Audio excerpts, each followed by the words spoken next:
Huh? The one who quit showbiz to fulfill her best friend's final wish? Of all PCs, you can't mean that, Julie. She doesn't care about any of us. Oh, she doesn't care about us? Really? Could that be because since her friend's passing, there's been no room in her heart for anyone else? Oh, wow. Such a display of devotion. What? Are you serious? Ah, the brightest shining star of the abandoned district. It's none other than Miss Nikki herself and her mysterious partner, Mr. Momo. Oh my, to think I could see two living legends in one day. After I finish my in-depth report on Julie's retirement, I simply must arrange an exclusive interview with the two of you. Hello? Oh, even better! We'll do it right now! What sort of secret weapon did you use to defeat the caged greed? What kind of styling did you use when you won the Sovereign's Medal from Jenny? Wait, you must be here for the Ripple Estate soiree. Does that mean that Jenny told you... Ah! It must be related to why Julie retired all those years ago, right? Well... Oh, look at me. I get starstruck so easily I got flustered and almost forgot to introduce myself. This is my special Ripple Estate business card, fresh off the press from Sheldon. The order was only 998 blings, and Miss Nikki, the very first one is for you. And I'm Snapshot Tommy, all the way from Seachia, star reporter for the Brazen Beacon, columnist for the filler page.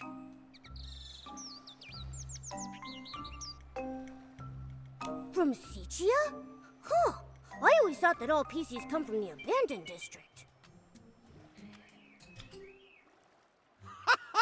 About that, I've done a bit of research. It seems like both sides have a point. I can't believe that PCs outside the abandoned district don't even believe in the Silver Gale. Did you write this report, Tommy? What? No, I'm not here for research. I was looking into Julie's story and happened to peruse some materials on the abandoned district. I came here to dig up some juicy scoop in Julie's hometown and find out the truth behind her retirement. Why don't you just ask her? You think I'd pester Queen Julie? She's so tough she'd sass that whole pack of sly-old foxes from the Kingdom Daily. Besides, that's not how I do my investigations. I prefer the little scraps of truth that no one notices, the ones tossed into the trash over some official hypocritical statement. Too bad. I don't think the abandoned district has a single trash can. What? No wonder something felt off.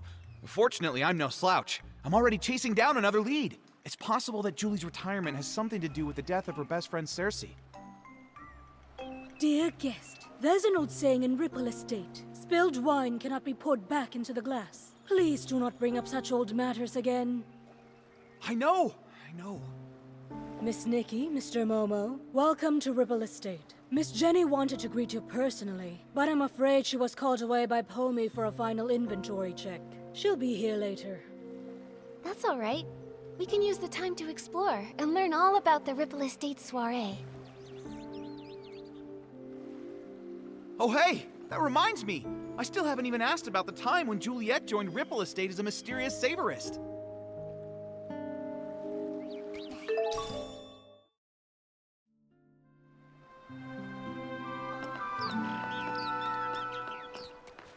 What a rich, fruity aroma. Such sturdy fabric.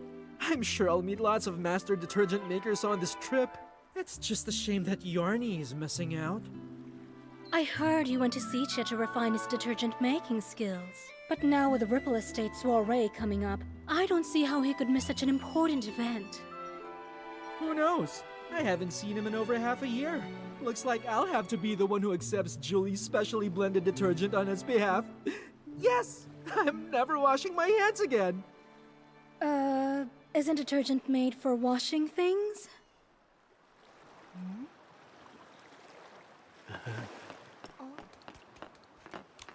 Oh, please, give me a break. That Julia just drapes some straw on herself and makes the front page? Keep reading. Come on, I want to see what other nonsense this rag can cook up. Filler column. Sichia's rising star, Mr. Leon, said today that his collab with Juliet and Cersei on As Rain Falls, As Flowers Bloom wasn't his big stage debut. He stated that when a habit becomes as silent as a tree, It is more profound than any protagonist's lines. Now that time has borne fruit, the art of the monologue will finally make the world. Who's this Leon Schmeon guy? And that's all there is about Juliet? Ugh, I bought 10 copies from Tommy. What a total waste of thread.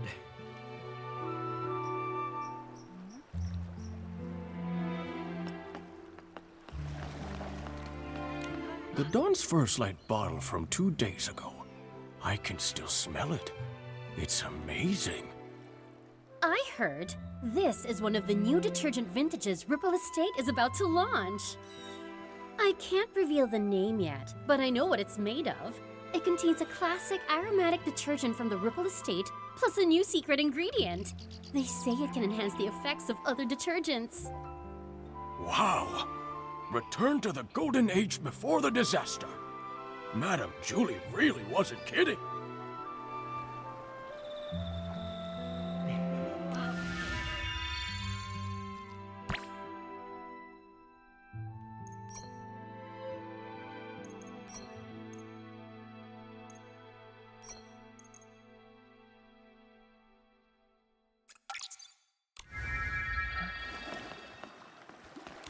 That Juliet Tommy mentioned before? She's even more amazing than I'd heard. No talent scouts, no connections, just faith in her own charm and charisma. She went from Prosperville all the way to Sitchie and became a trendsetter. She's so glamorous. Are you saying that the charming Madame Julie in her wonderful straw coat isn't glamorous? If you ask me, of all Juliet's designs, only the straw coat that created Madame Julie is really worth anything. If Juliet the human and Julie the PC had a styling duel, the winner and the one crowned the sovereign of sexy would be... it would definitely still be Madame Julie.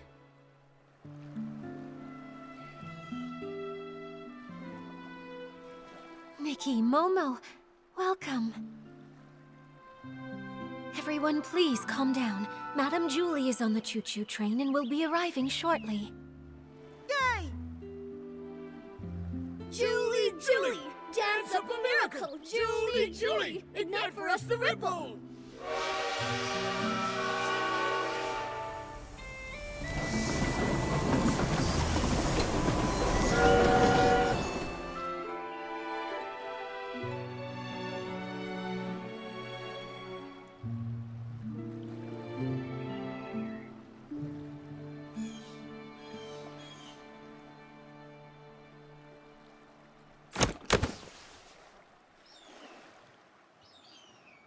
First evacuate. Secure the suitcase. I'm sorry. Madame Julie has some business to attend to. She won't be back for a few days. Please wait back at the estate. What happened? I'm not sure. Hey, why are you shooing us away? Let me see, come on. I'm sorry, I can't. Please, leave now. Nikki, what's going on? I don't know. Come on, let's see if Jenny can explain. Excuse me, Jenny. Do you know what happened? Nikki. You've helped save both Ripple Estate and the Abandoned District. I can't possibly lie to you. In this suitcase are scraps of a PC. What does that mean? Scraps of a PC? Jenny, are you telling us that... Yes, the fabrics of the PCs. They're gifts from the Wishing One, each containing unique whim. The stronger their whim and the deeper their fabric studies, the more a PC stylist can feel a cloth's energy and distinguish ordinary scraps from the fabric of their own kind. Although I don't possess nearly as much whim as Madame Julie, and I don't always know a fabric's origins, I still sense that the cloth in this suitcase is the body of a PC. What? Could it be Madame Julie? But... how? I don't know who would target Madame Julie, and who would have the power to harm Wishfield's Sovereign of Sexy. I'm sorry, my mind's a mess. But what happened, happened. As the former owner of the Ripple Estate, I have to act. I must calm everyone down, investigate, maintain normalcy. I must.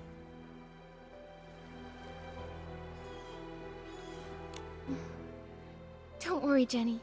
We're in this together. You're not alone here. We'll figure out a way to handle what comes next. Yes, exactly. Chelly and Pommy have already evacuated the other PCs. We just need to focus and take this one step at a time. Everything is going to be okay. I know it. Don't worry. Thank you, Nikki and Momo. Until things are clearer, I'll ask Pommy and Charlie to control the narrative and not tell the others about Madame Julie's murder. Next, we must find the culprit. But with only fabric scraps, where would we even begin? I can help. There may be clues on the suitcase or inside the train. Oh, we should also ask the staff on the choo-choo train if they know anything. Never fear! Master Detective Nikki and her handsome assistant are here. Leave the investigating to us. All right. Jenny, you should take a break. Momo and I will look around first. I'm sorry. I'll leave it to you.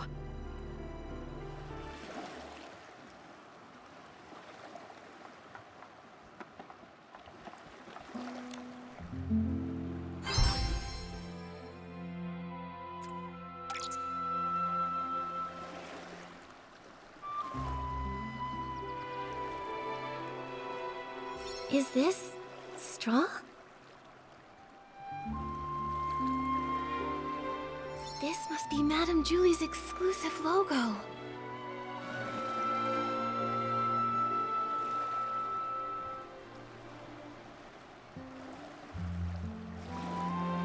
The suitcase isn't locked.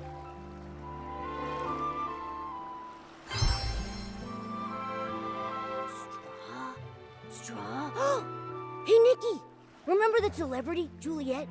Didn't those PCs say Madame Julie was born from her straw coat? Right! I heard Madame Julie wears a straw coat now too, and it really suits her. The exclusive logo, plus the straw on the back of the suitcase? It seems this really is Madame Julie's suitcase. She went all the way to Sichia, yet the surface of the suitcase is still so clean. Even the handle is polished. Madame Julie must have really cherished this. And now it's being used to carry... That killer! They're horrible! It's a shame there are no more clues about the killer. The suitcase wasn't locked, so anyone could have opened it. Which means... anyone could be the culprit.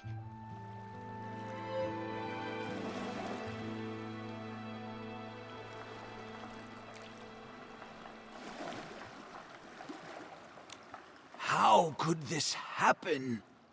Oh, Fanny Packy, are you okay? Oh, I'm fine. This old scrap of fabric's just got to keep it together right now. Nikki, are you here to help the investigation? Feel free to ask anything you want. I'll tell you anything I know. Great. In that case, can I ask what happened before and after you saw Madame Julie today? Early this morning, I took the Special Express to Golden Fields and waited for Madame Julie. Between her return and the preparations for the Ripple Estate soiree, some pretty big things are happening in the abandoned district. I just had to handle the route myself. She was her usual spontaneous self. Her letter to Jenny only mentioned the day she was getting into town, not the time. But I wasn't in a hurry. I was happy to wait. When she arrived, she seemed pretty happy. She spent some time admiring the welcome signs everyone made for her, then she chatted with me for a while before she got on the train. Was she traveling alone? Yes, she didn't tell anyone she was going on this long trip. She went all by herself. She was alone when she got back, too. And that suitcase she was carrying, it was the very same one. The train was called Julie's Special Express, and no other PCs were allowed on board. I was driving in the front, and she was the only passenger. I even offered to drive in reverse to get to the Ripple Estate in one stop. But Miss Julie said it had been a long time since she'd been back and wanted to enjoy the scenery, so she told me not to worry about it. So I followed the usual route, took a slow tour around the abandoned district, and then stopped at the Ripple Estate. Did you hear any unusual sounds or see anything out of the ordinary along the way? No, and the sound of the steam whistle probably would have covered it up. I didn't hear anything. The water was as calm as usual. I see. That's all for now. Thank you, old Fanny Packy. I'm so sorry this happened. All right. I'll leave the investigation to you.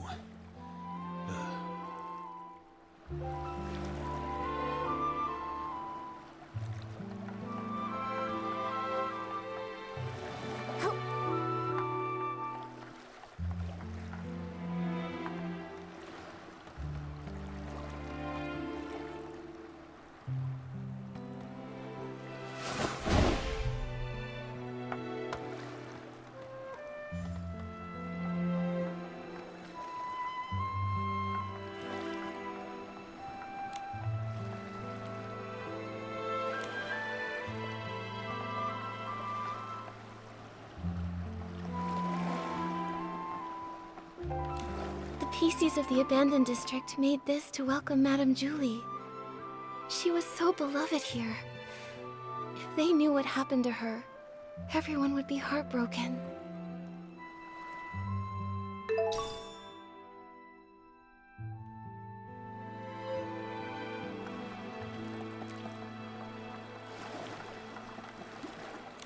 Is this from Madame Julie's journal?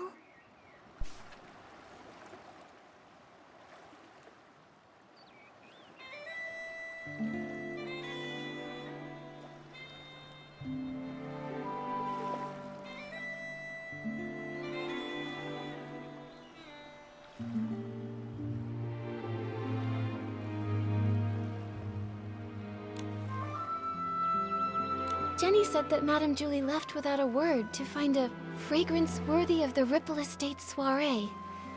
This journal seems to confirm that. It seems she was a very spontaneous lady, so I guess it's not surprising she'd suddenly leave. But since she decided to return to the abandoned district, does that mean she found the formula she was after? Maybe.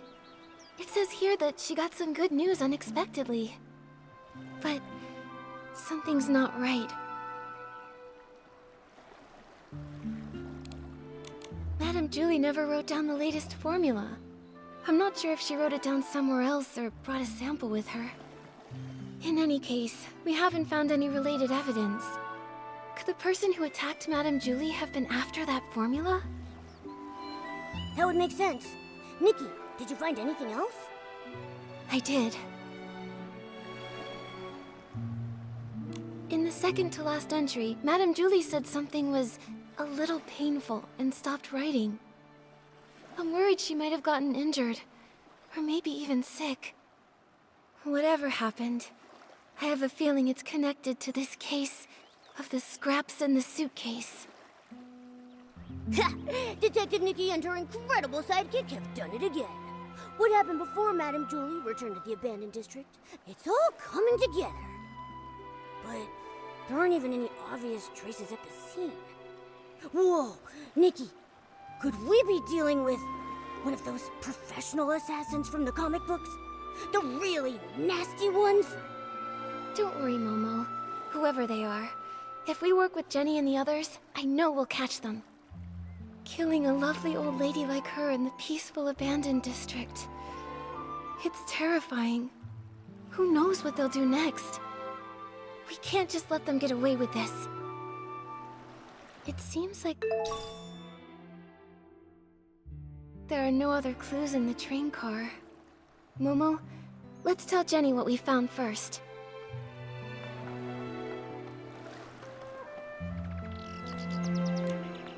The Golden Age may end, but the soul of Sexy never fades. That's what you always said. But how could the abandoned district's most charming soul take her final bow like this? Jenny, are you feeling better? Nikki, I'm sorry for my behavior, and for putting this investigation on you. I understand. You and Madame Julie were close friends for so long. This must be so hard. But we finished investigating. Thank you. That suitcase is so important. I had Pommy take it back to the manor for safekeeping. But I kept this photo, just in case we missed any evidence. Did you happen to find anything? The killer was careful and didn't leave any evidence behind. But I have some theories. According to old Fanny Packy's testimony, Julie boarded an empty train, but was somehow murdered before it stopped. The killer must have come from the water and snuck on board, then escaped afterwards. For some reason, they put Madame Julie's fabric inside the suitcase and sent it on to the Ripple estate. And there's one thing I'm really worried about. There's no way Madame Julie would travel so far without taking any luggage with her. But when you opened the suitcase earlier, there was only the fabric inside. What could have happened to everything inside the suitcase? That is strange. Madame Julie always valued her quality of life. She even made sure to regularly clean her suitcase with one wash fresh detergent. I'm sure she'd have packed a lot when she traveled. Nikki, are you saying you think the killer stole everything out of Madame Julie's suitcase? Yes. Based on what she wrote in her journal, the suitcase had the Van der Rippels formula. Madame Julie went to Sicia to find the missing component, and I would assume she found something if she came back. But we didn't find anything. Speaking of Van der Rippels, that does remind me of something. Yesterday, Charlie discovered that one of Madame Julie's journals had gone missing. There wasn't anything really important inside of it, but the thief might have thought it contained records related to Van der Rippels, so they stole it. That makes sense. So it looks like the stolen journal and the suitcase containing the scraps are probably connected to each other. Yes. So, Nikki, I have a difficult request. I'd like to commission you... No, I would like to sincerely request that you help investigate the case of the stolen journal. I will assign some reliable members of staff to investigate the surface of the water to retrace some of the killer's steps. But Ripple Estate is short on hands, and I cannot let too many PCs know that our Julie was murdered. I understand. I may not have known Madame Julie, but I know how important she was to everyone here. And that awful killer needs to be brought to justice. I'd love to help. On behalf of all of the Ripple Estate, thank you. Charlie knows more details about the stolen journal case. She's at the entrance to the Ripple Estate comforting everyone. I suggest you talk to Charlie first. May the Silver Gale be with you.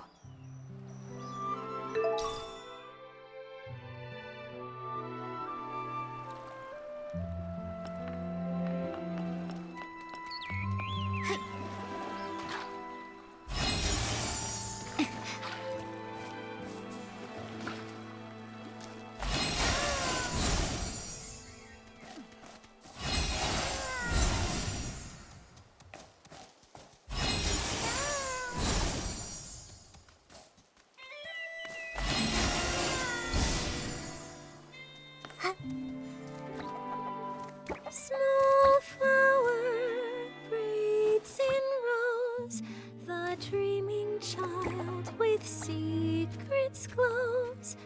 Have no fear, we've no fear.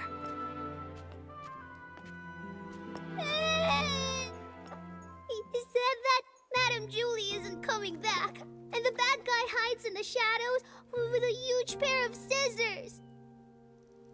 This is truly despicable slander. It must be from that blabbermouth of a columnist. I'll warn him. The Ripple Estate soiree will not tolerate his rumors. Don't worry, it's okay. Those words are just meant to scare you. Pay them no mind. See for yourself. There isn't anything lurking in the shadows. Even if there is, it's nothing we can't handle. Let's go take a look together, shall we? I'm terribly sorry, Miss Leora. Thank you for calming the child down. We've just learned that a guest has been spreading some irresponsible rumors. It's nothing. The Ripple Estate soiree is finally back. Many PCs have come, nostalgic for the good old days. With so much attention, these things are bound to happen. This grand scene, it's such a rare sight even in Sichia. Thank you so much. Speaking of which, how many guests are here from Sichia? Besides you, 3 others have arrived at the estate so far. Something wrong, Miss Leora? Do you need them for something?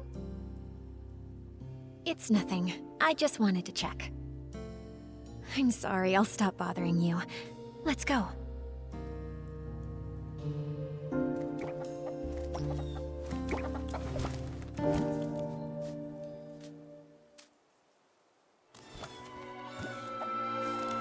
Charlie, who was that guest just now?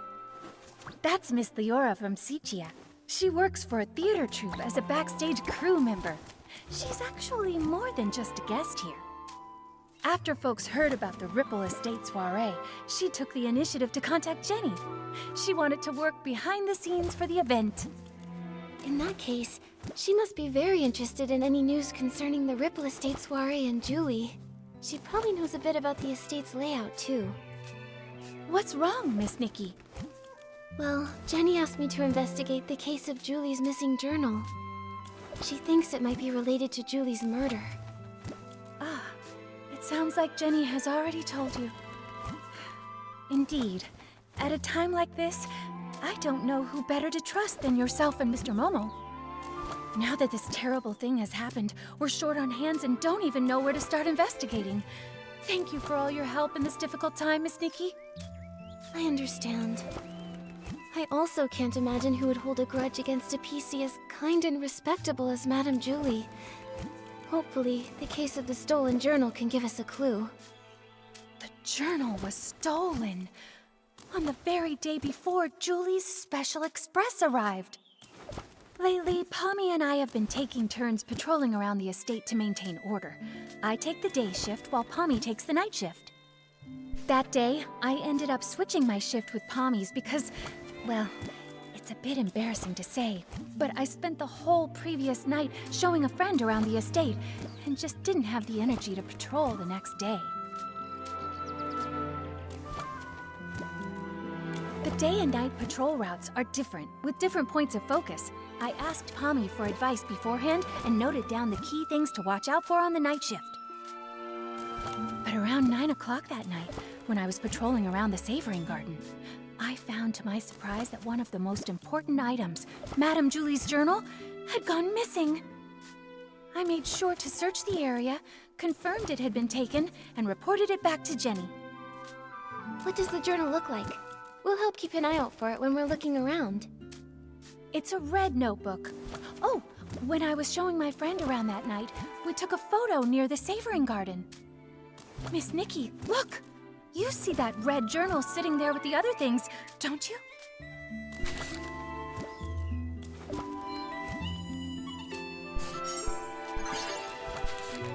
It seems the journal hadn't been stolen yet when Pommy was on patrol the night before.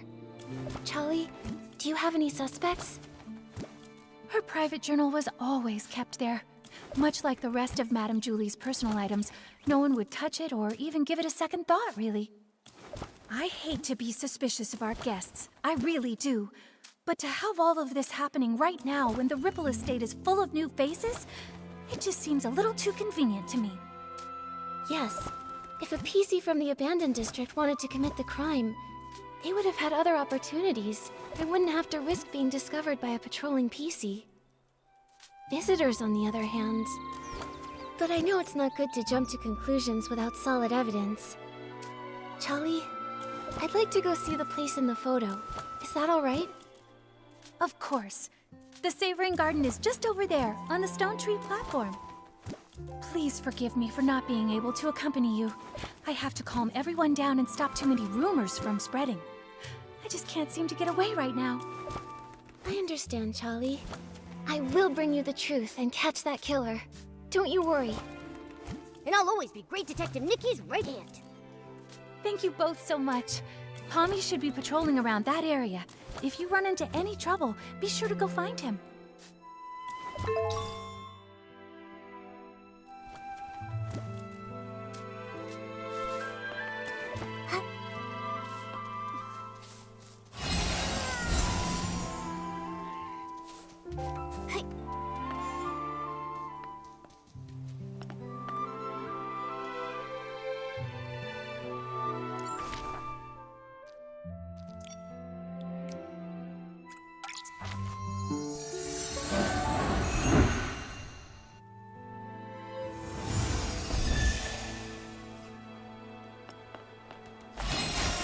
Be extinguished, all of you, for this era's tragic end. Julie, Juliet, in your eternal slumber, let me write your eulogy. Ah, Mr. Leon, stop it. Please stop. The whisper of truth has been carried to my ears by Tommy, and you, Julie's followers. Why do you hide secrets in your berries? Huh? That columnist is spouting nonsense to everyone again. He's got a bigger mouth than the ambird outside my house. Don't you believe a word he says? What are you all doing? Alas, thankfully, friends with proper etiquette have arrived to mourn the fall of a shining star. Since you pursue her glory as well, you must have also seen me burning alongside her on the stage. This vessel cursed by drama is Mr. Center Stage, Leon! Leon. Oh, I think I saw that name in the newspaper that Tommy sold Sheldon. He co-starred in a play with Juliet. So even Tommy can't forget me. Figures. Even a gossip reporter has no choice but to let my name roll off their tongue. You must be referring to As Rain Falls, As Flowers Bloom. In that performance, I portrayed a silent patrolman, but I still commanded the respect of that entire audience. That's why they call me the king of the stage, you see. So you're saying you didn't have a single line? I intended to catch up with Julie during the Ripple Estate soiree and persuade her to come with me to stir up Sichia's twilight once more. A pity. What a pity! Julie, how else shall I mourn you? I understand your grief, Mr. Leon, but Tommy was only spreading rumors. Please don't take them seriously. Exactly. By listening to Tommy, you might be crying over nothing. Ah, another who understands the art of pacing. In that case, I'll stop bothering you. May we see each other again at the next dawn's first light.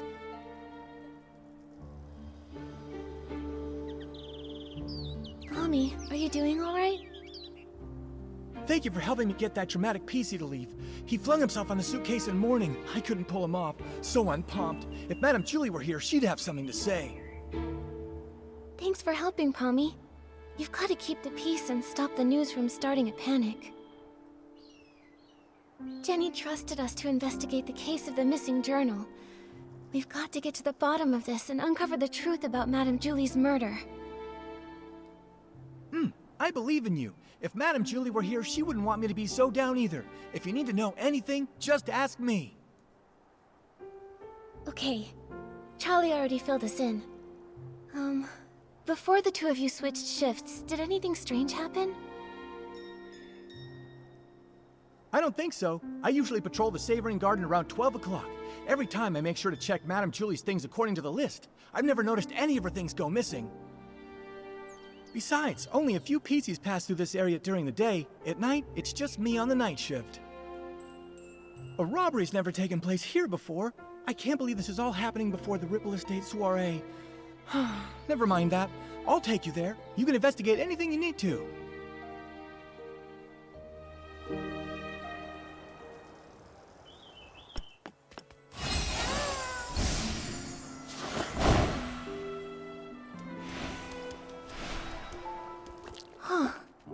Is that the journal? What are you talking about? Oh, wait, this really is Madame Julie's journal. But Charlie clearly confirmed this journal was missing that day. A journal that was lost accidentally and without a trace, but then suddenly reappeared as if by magic? Pommy, Momo, let's go investigate and see if we can dig up any useful clues about this.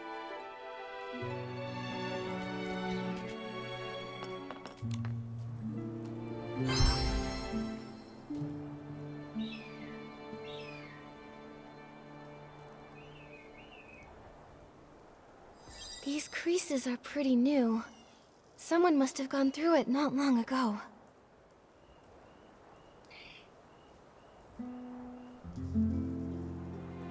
Did it get stained somehow? Huh. It smells like a special fragrance.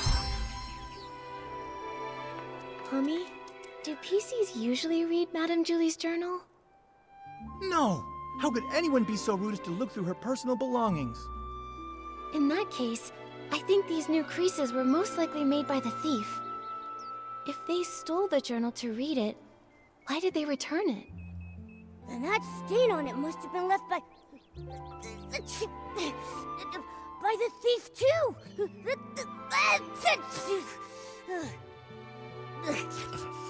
It smells good. What is that stuff? Let me smell it. Oh, isn't this the special blend Super Scented Palm? The two main ingredients are Super Duper Palmed and One Breath Bliss. The scent is designed to last an extremely long time. Whoa! Hold on! What is with these names? Does no one here know how to name a detergent properly? Coming up with names was actually Madame Julie's strength.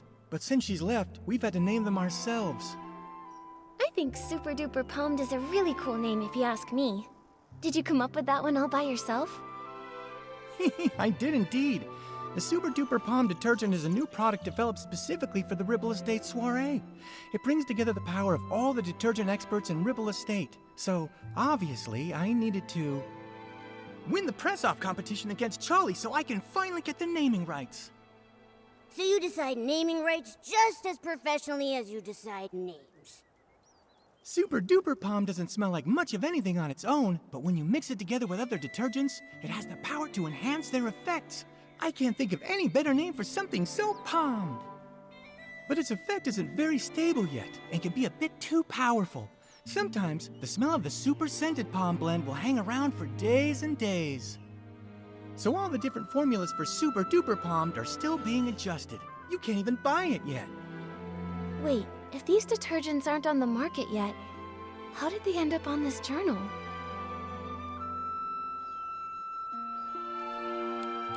Pommy, is there any other way to get Super Scented Palmed? Well, I remember now. It was about 3 days before the train arrived. With dawn's first light, we let everyone try a batch of Super Scented Palmed. Dawn's first light. Oh, I get it. 1 bottle of detergent in the morning, right?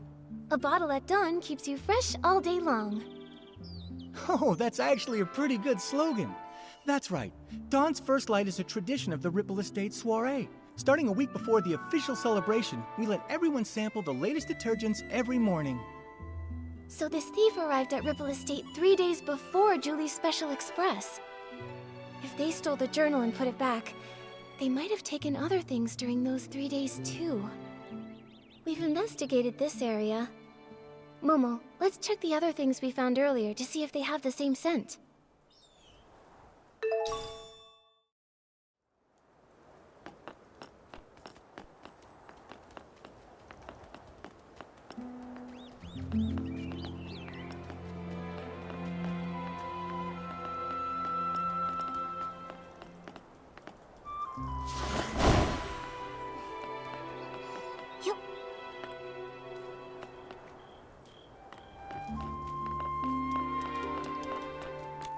Ooh, this is heavy. Is this Madame Julie's jewelry box? A super diva's jewelry box. Just as glamorous and mysterious as a pirate's treasure.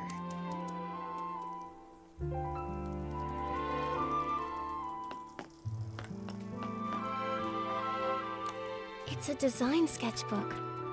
It must be full of the Sovereign of Sexy's great ideas.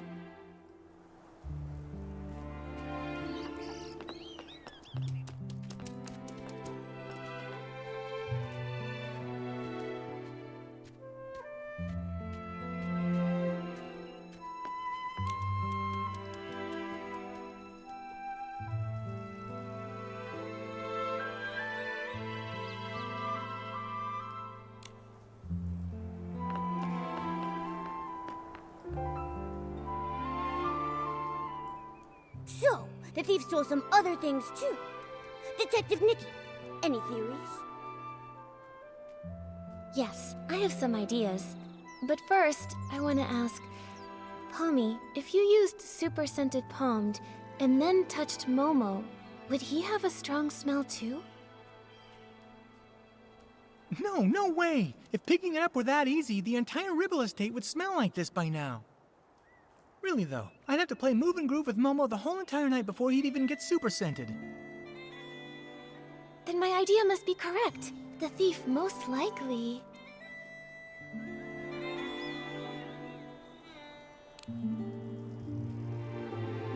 Several times over the course of those 3 days, they'd steal an item, take it back, examine it, and return it.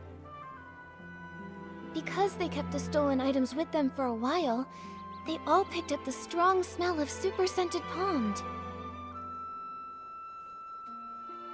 That makes sense. But why would the thief do that? Because they didn't want anyone to find out the items were missing. For whatever reason, this thief doesn't want to actually take these things. Rather, they were looking for something inside. By stealing, studying, and then returning them, they hoped to get a good look at these items without being discovered by other PCs. And their scheme worked the first 2 times. No one noticed her jewelry box or design sketchbook went missing. Yet, the theft of the journal was discovered. Possibly because...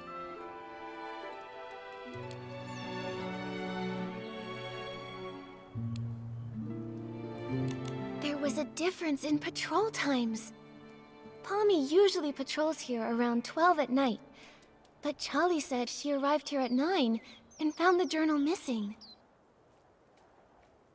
At first, the thief likely took advantage of the patrol schedule, stealing the items after midnight and returning them before 12 the following night. Oh, so every time Pommy patrolled, everything was neat and tidy. He couldn't have noticed anything. Right, but the thief wouldn't know that Charlie switched to the night shift the day before Julie's Special Express arrived. Charlie patrols differently than Pommy, so Charlie got here earlier. At 9 o'clock, the thief hadn't had time to put the journal back, so Charlie noticed something was wrong. Oh, we were so busy afterward that we never came back here to check. So it wasn't until you came to investigate that the journal had reappeared. That's right. If my reasoning is correct, the thief probably has no idea they've been discovered. They might even come back here to strike again. You're right. Detective Nikki, let's keep watch here tonight. We have to catch this awful thief red-handed.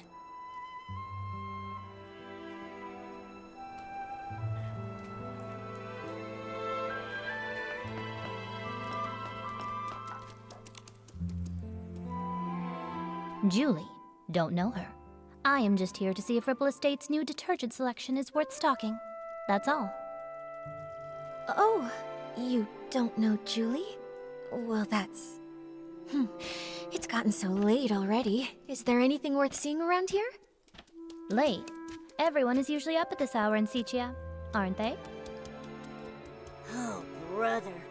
The awkwardness here is palpable. Do you two sightsee this late at night often? We just happened to run into each other. She's visiting Sichia too, so I was just saying hello.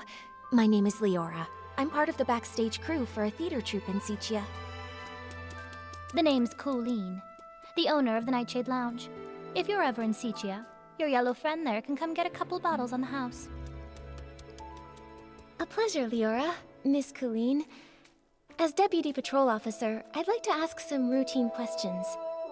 So, why are you both out here in the middle of the night? Checking on the local night-blooming berries.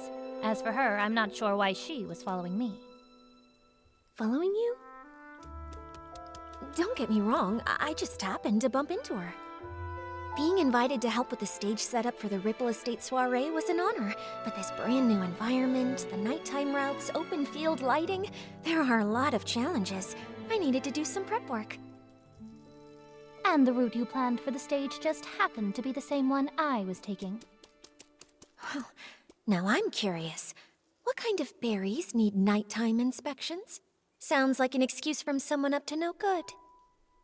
The Nightshade Lounge is open at nighttime.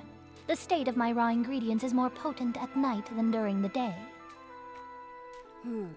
They're both a bit suspicious. Neither one of them has a solid alibi. What do we do, Nikki? Let me think.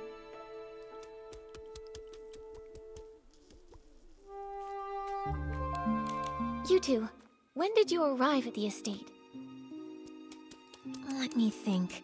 I was told that Julie's Special Express arrived 2 days after I got to the Ripple Estate.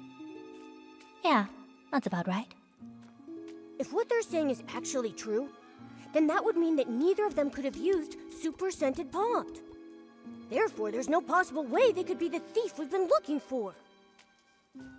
Can anyone vouch for your arrival times? Everyone arriving from Sichia has to take the choo-choo train at Golden Fields. It's possible that one of the PCs there would have remembered me. When I arrived at Golden Fields, a PC named Windy struck up a conversation with me. Noted. I have no more questions for now. Good night. Get some sleep. By the way, there are lots of new decorations in the Ripple Estate. It'd be easy to break something. If you go out at midnight, please ask a staff member to join you.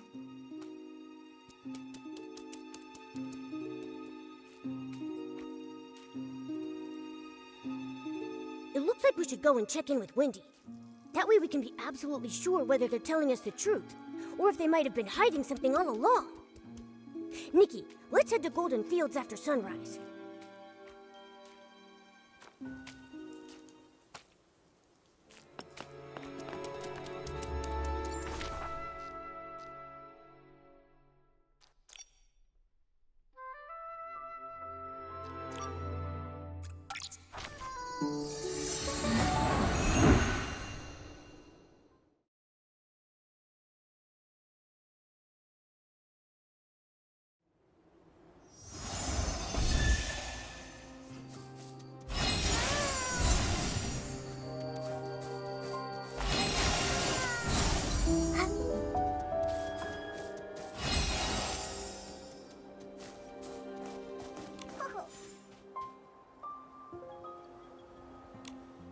Back then, Mr. Simon told me, "Kid, you've got a nose better than a floof's, and a head more stuffed with ideas than a newsroom trash can. It'd be a criminal waste of talent if you don't become a news writer."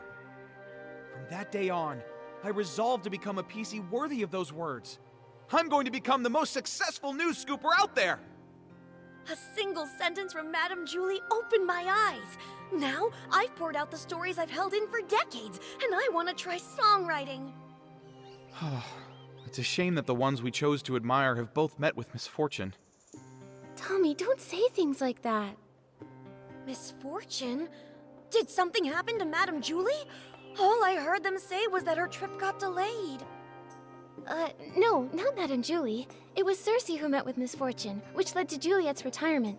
That's what Snapshot Tommy's been claiming all along, right? Hey, what do you mean, claiming? I have proof! Let me find it. Here's the newspaper from back then. So it is true. Cersei was also a star from Prosperville. They weren't just from the same place, they were best friends. Like twin weed stalks, together through rain or shine.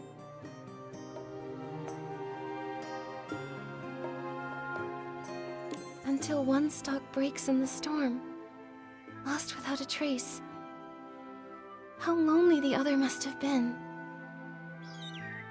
Madame Julie always truly admired Cersei. When everyone thought Juliet would be the obvious choice for the leading role in As Rain Falls, As Flowers Bloom, Juliet just smiled before pushing Cersei to the front of the stage. Like one stalk of wheat quietly supporting another, helping her stand straight and dazzling. But who could have predicted a disaster that even the toughest wheat stalks couldn't withstand? Every time Cersei was mentioned, Madame Julie would sigh. Of all the drifting wheat seeds, none would ever grow like Cersei. Mr. Leon knew the both of them too. Ah, that one. He wasn't ever famous, but he had that flair for the dramatic and loved all sorts of excitement. I never could have imagined that the PC born from his suit would be cut from the exact same cloth, so to speak. Insider drops major bombshell. 3 years ago, the two of them... Hey! The rest of the page is an ad! I guess I shouldn't expect much more from a tabloid filler page. That's commercialization! We can't be sure if this was the reason for Juliet's retirement, but I'm sure the death of her best friend would have been a huge blow. You also think this might be related to her retirement, don't you? And now, all this terrible business with Julie. Yes. Rumors about Madame Julie are everywhere. I understand, Tommy. The abandoned district has become such a rumor mill.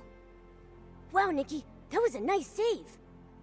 So why not go somewhere else to learn about her and Cersei's past? Pestering one PC over and over won't be as efficient as asking around. Right, Wendy? Huh? I don't mind sharing any of the stories I have about them. It's pretty boring in the field all by myself. But if you want to learn more about Cersei and Juliet, it might be worth it to head to the Windrider Mill and ask around there. Many of the PCs born from the original residents of Prosperville's clothing live right around there. Whoa! That's a great idea! I can already smell the warm scent of wheat! I would bet 500 blings that the truth is hidden over there. Whatever's there, just remember, Tommy. Even though you're investigating the truth, you still need to be very careful about the things you say and ask. I understand. I'm off to Windrider Mill to put my best button forward. Catch you later! Ugh, I thought he'd never leave. Now we can finally ask Wendy when the other PCs got here without any distractions.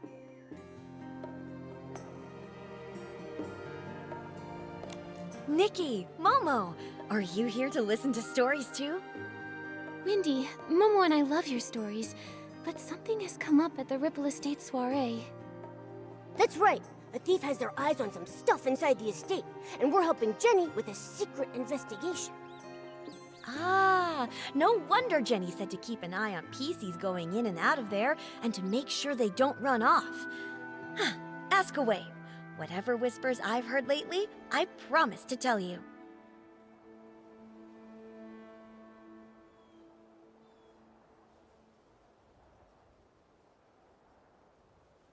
Do you know Leora? She's from Sichia. She has orange hair, red-framed sunglasses, and a red flower on her chest.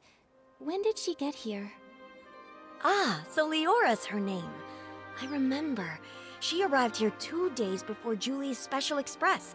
Sometime in the morning, I believe. She was in a hurry at first, but she stopped when she saw all of the wheat. Although she didn't say a word, I know the wind must have said a lot to her. We chatted for a moment, and she even gave me a book called Sichia Midnight Stories, saying she often read it while traveling. If she only just arrived, then the culprit must be a different PC. Makes sense. We should ask about when the other PCs arrived. Do you know Leora? She's from Sichia. She is... Ah, she was a... We chatted for... If she only just arrived... Makes sense. We should... Wendy, do you know when Colleen arrived?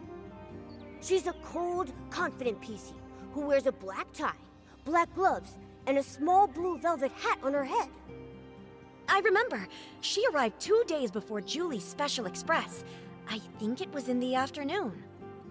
She did look cold, but the way she picked up each of the wheat grains was surprisingly gentle. To me, her heart seemed to be so much softer than she looks. Well, if it's not Leora or Colleen, then maybe we should ask more about when Tommy and Mr. Leon got there. Okay. Wendy, do you remember when Tommy arrived at Golden Fields? The one you spoke to just now? Let me think. I can't remember the exact time, but I remember that he definitely arrived earlier than Leora and Colleen. As soon as he got here, he started taking pictures, and even asked if I was willing to be interviewed on camera. What about Mr. Leon? He's the PC who speaks super dramatically. The one who always wears a green plaid hat and a monocle. Huh. Did I see a PC like that? From your description, he sounds like a very special gentleman. Like he just stepped out of a poster. If I could see the outfit he wore again, I might be able to remember. No problem. I'll give it a try. Every stalk of weed will try its best to remember Mr. Leon. I just need to see that stylish outfit that looks like it stepped out of a poster one more time.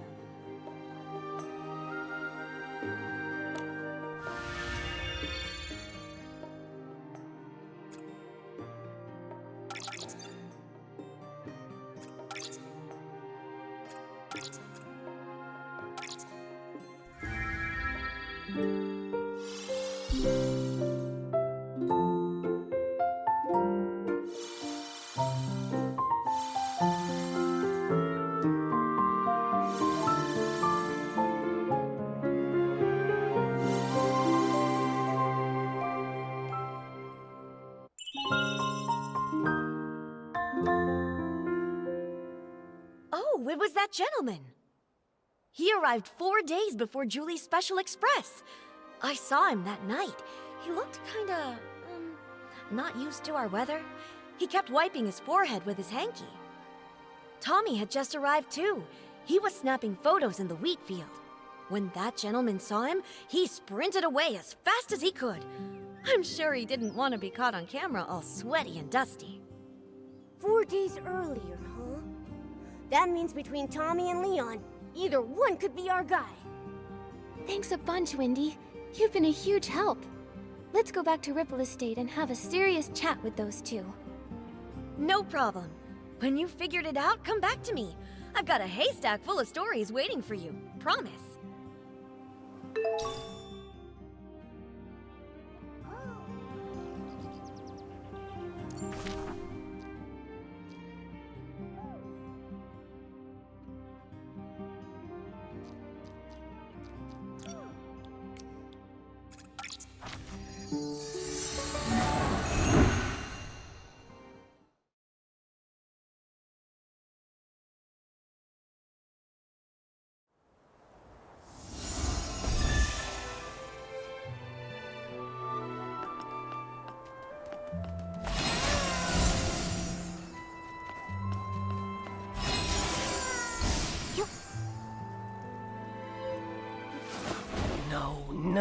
No one understands my experiment. Scraps are crazy things. They can be lifesavers or a proof of death. Will the curtain never rise again? Will we get to experience that era once more? Madame Julie, enlighten me. How do we start the ball? Why do you bring up Julie? Oh, Julie would understand. Suitcases full of rags. Just like my lab. My lab! A time to experiment! Oh no, no. What do we do? Mommy, what on earth happened here? Who is this Forgotten? And Jenny, what does she mean? Nikki! Oh, thank goodness. I feel much better after seeing you. May I introduce Quirky Gordon?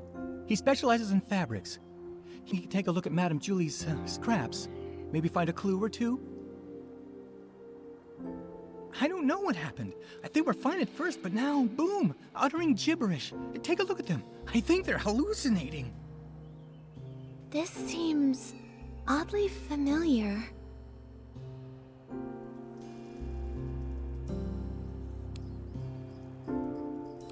Every time we saw Mr. Leon, he would start saying all kinds of weird stuff. Maybe he's just being dramatic. Jenny's not the type to ramble like that. This sounds more like they've been poisoned.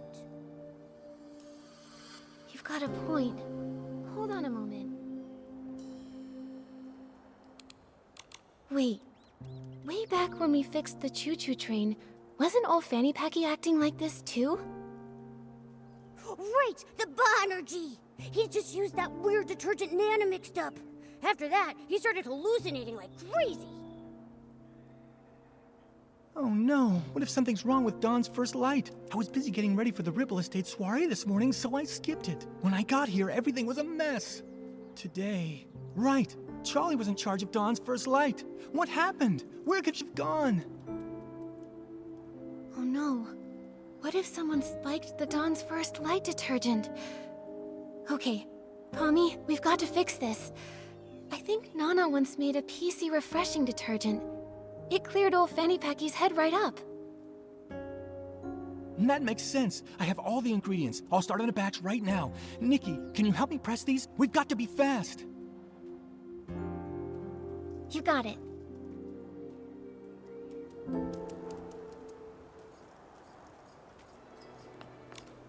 Nikki, can you help me press these? We're running out of time.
I think that should be enough. Nikki, this detergent can refresh PCs. We have to get this to everyone as fast as we possibly can. Juliet?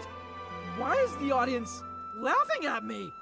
Well, you're just so perfect. You don't even know who I am, do you? Ugh, gross. This tastes awful. As awful as my jokes. Ow! Who's nibbling on my wheat field? So many. So yellow. Bling. Paint. Yes! More! Give me more sparkly, sparkly yellow!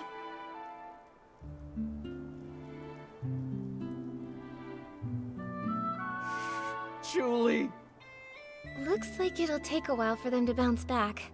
Momo, let's help the others while they soak.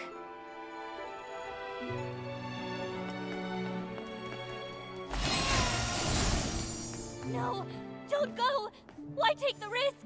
Why float so far away? Whoa there! What's this scoop supposed to be? Risky business? Float where exactly? What secrets about myself do I not even know? Well, well. Inquisitive Tommy out-inquisited by another PC? What happened? Come on, spill it. I was hoping to find someone who knows. Breaking news! Julie is missing! Ripple Estate's gone mad! Dawn's first light is driving PCs bonkers! Every hallucination hides a story. And a stranger. But this stranger's not doing so well. I'd better get them to a doctor before investigating my next big scoop. Don't worry. Pommy's already whipped up some detergent that can refresh PCs. I'll take it from here.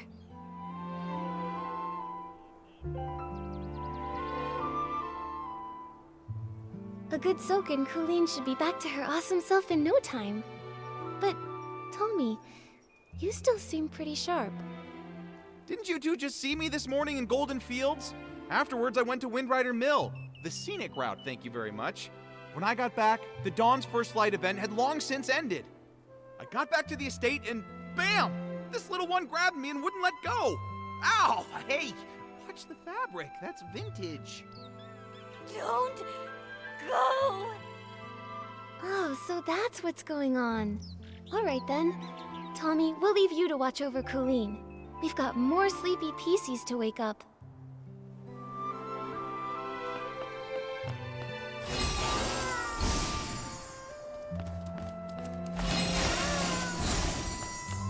The 18th detergent. The Ripple Estate Soiree's music sheet. Watering the stone heart with straw. The strongest scent is ready. But you never came back. I will just soak it in then. Oh, the strongest detergent really has no fragrance. It's not really meant for pleasure. Charlie, I brought some mind-clearing detergent. Let's put this on instead, okay? At least it should make you feel better.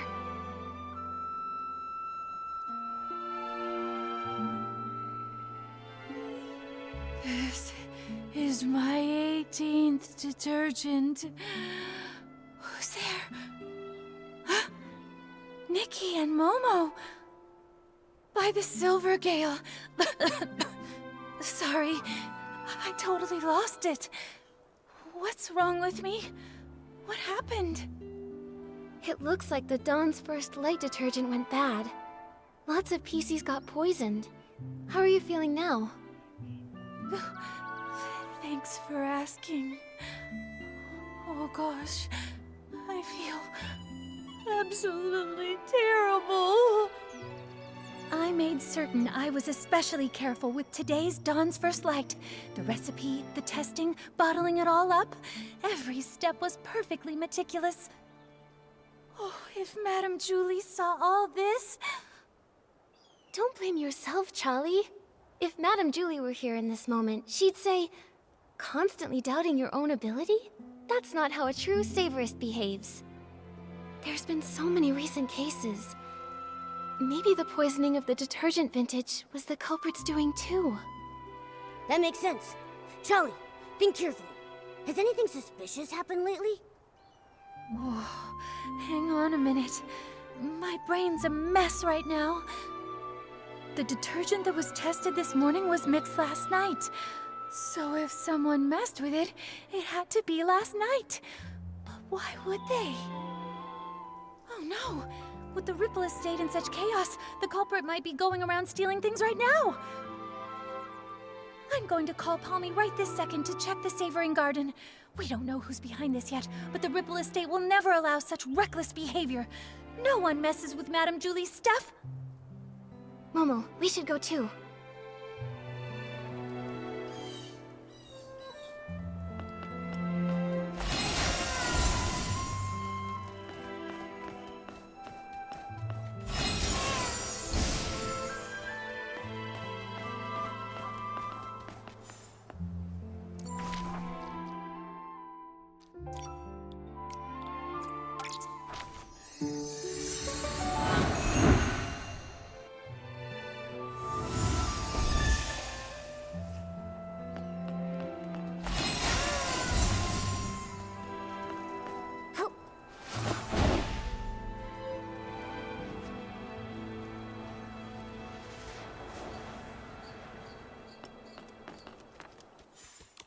There you are.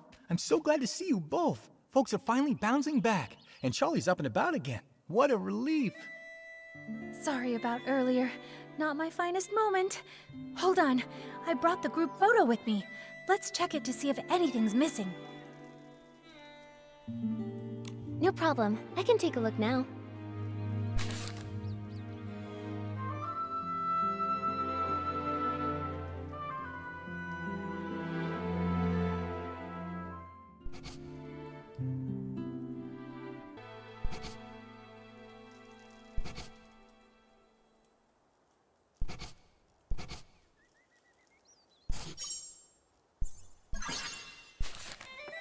Hold on a minute. A scarf is missing? Huh. I don't remember seeing it during our last investigation. Did it get stolen? No way. If something had been off, I definitely would have noticed. Let me double check. This scarf. I don't think it's even part of Madame Julie's collection. Huh? I'm not seeing it on the list that Pommy gave me, and I'm fairly certain I didn't see it on the day in question. Pommy, did you see it? I really don't know. I make sure to count Madame Julie stuff on every patrol, so I'm positive nothing's ever gone missing. But if something brand new just showed up, I wouldn't have caught that. The journal disappeared and came back. This scarf popped up before vanishing. Wait, I think I understand now. The scarf belongs to...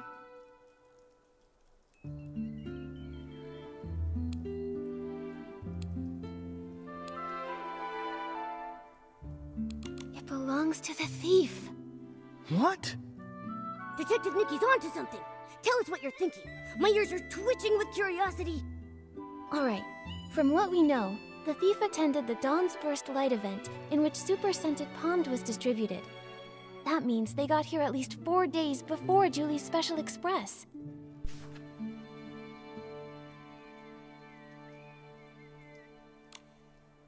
They probably came to steal Madame Julie's belongings. Then, when they got here, they figured out Pommy's patrol pattern and midnight rounds. During the day, the area's too crowded with staff and guests, so that means there's no chance to dig around unnoticed.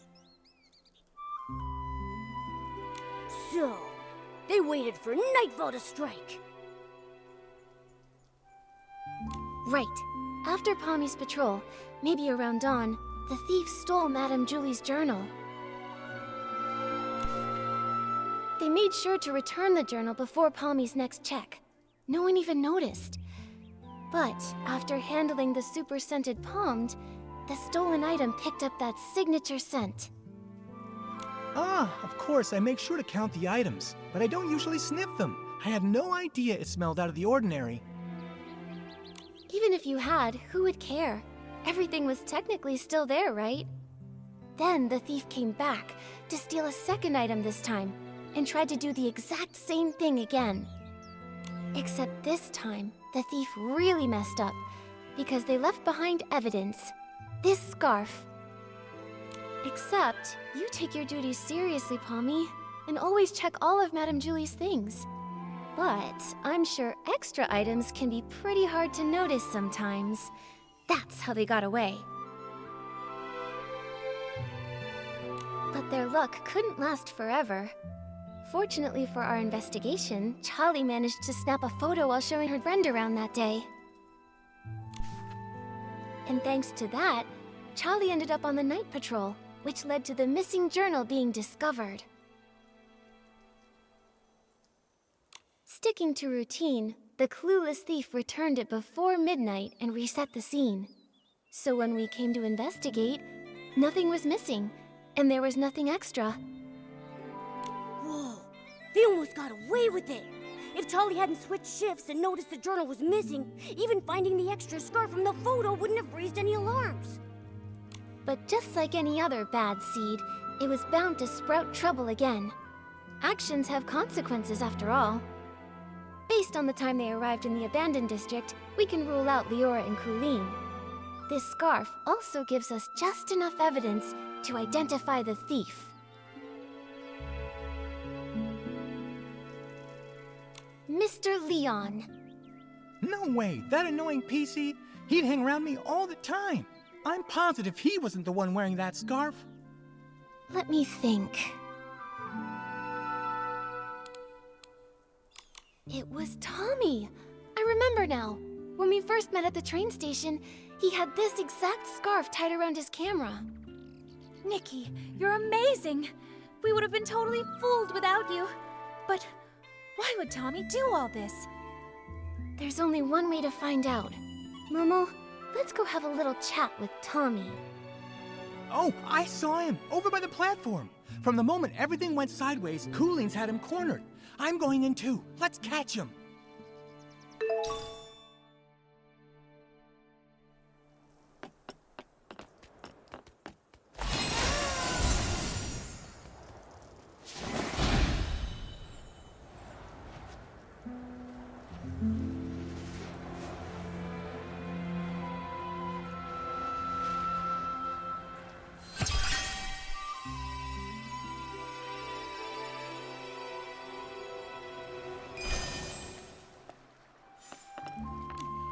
Hey, Colleen!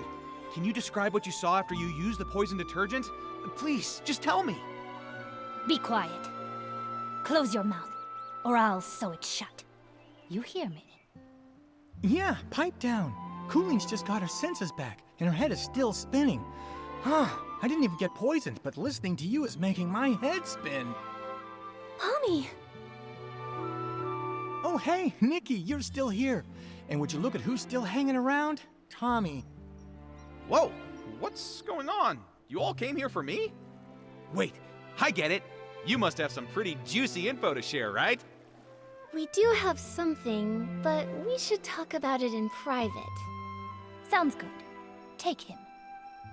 All right then. Palmy, could you take Colleen somewhere nearby to rest? We'll handle things with Tommy here. You got it.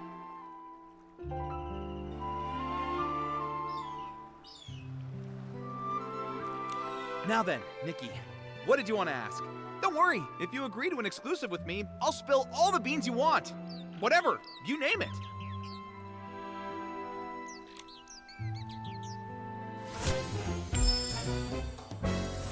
Tommy, I suggest you answer this next question very carefully. Did you ever take anything from the Savoring Garden? Say, Madame Julie's journal?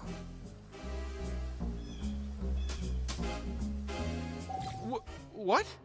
Why would I take anything from her?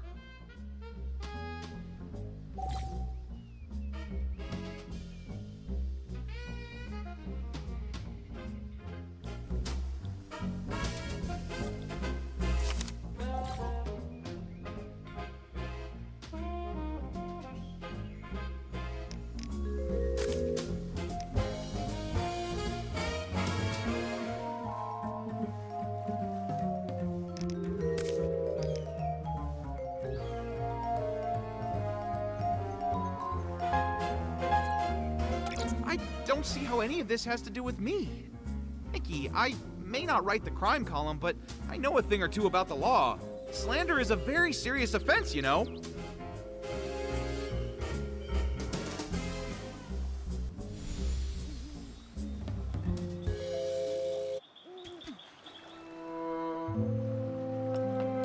Now then, Nikki, what did you want to ask?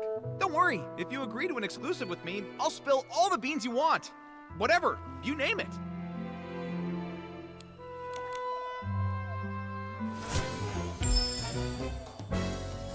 Tommy, I suggest you answer this next question very carefully. Did you ever take anything from the Savoring Garden? Say, Madame Julie's journal? What? Why would I take anything from her? The Savoring Garden? I've never even been there.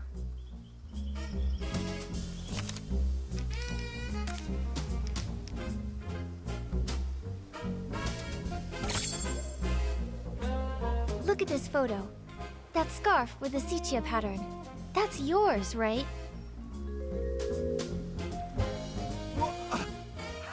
I have no idea what you're talking about.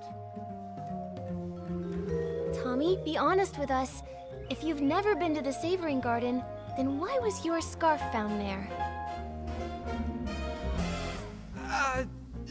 Okay, but hold on. How do you know it's mine? Look at me. Do you see a single trace of that scarf? I told you, I've never been to that place before.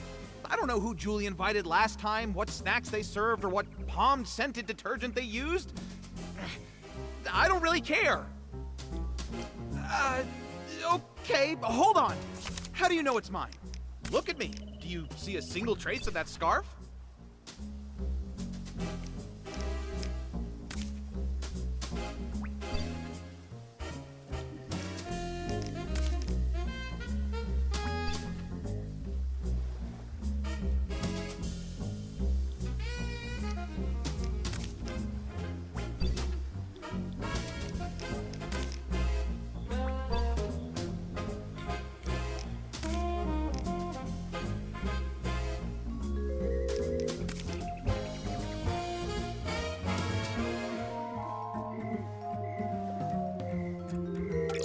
This doesn't prove the scarf is mine. Nikki, instead of wasting your time interrogating me, why not join me in interviewing everyone about their hallucinations? Sometimes the truth hides in the little things people overlook. Okay, but hold on. How do you know it's mine? Look at me. Do you see a single trace of that scarf?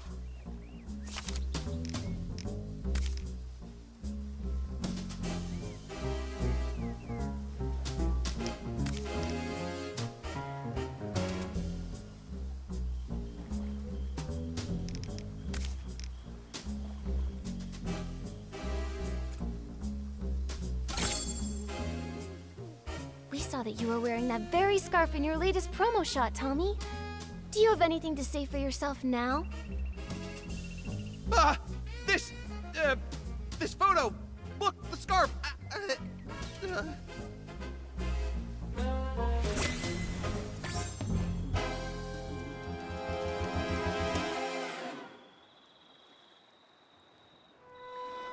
Oh, that scarf!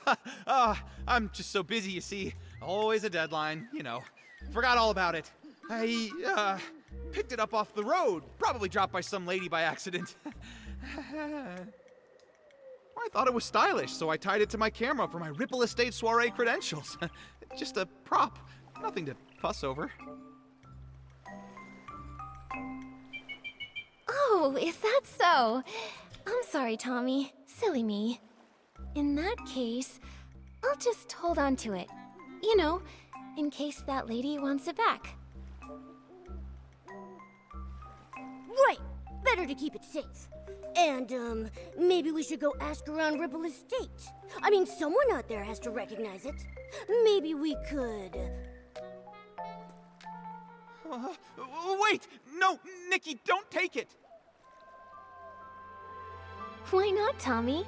If the scarf isn't yours, then why do you want to keep it so badly? All right. I'll tell you whose scarf it is. It belongs to Mr. Simon, okay? Mr. Simon?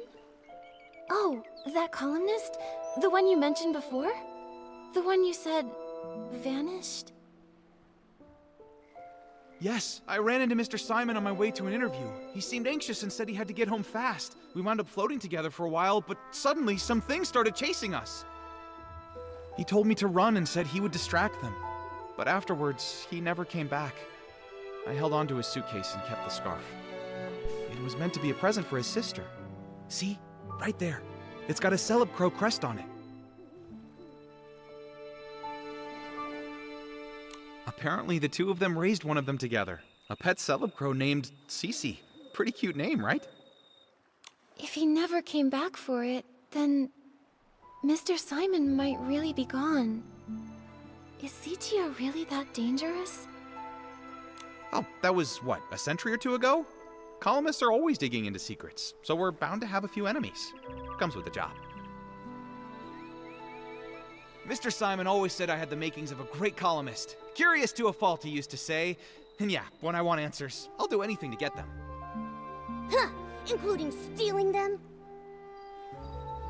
It wasn't stealing, I was just, borrowing them. Yes, investigative borrowing. Huh? Sorry. I mean, I admit I was wrong. I got carried away. I wanted to write the perfect story. I heard the estate never lends out Julie's things, and I let the pressure get the better of me. Tommy, it doesn't matter what your motive might have been. Stealing is still a crime. And on top of that, you also poisoned the detergent. By doing so, you wound up hurting so many PCs in the process. Poison? No, Nikki, you've got it all wrong. I would never do that. I just wanted the story. I would never go that far. Wait, then who poisoned it? Nikki, something's wrong. Madame Julie's suitcase, it's gone. The scraps too, all stolen. What? Go find Jenny. She can explain what happened.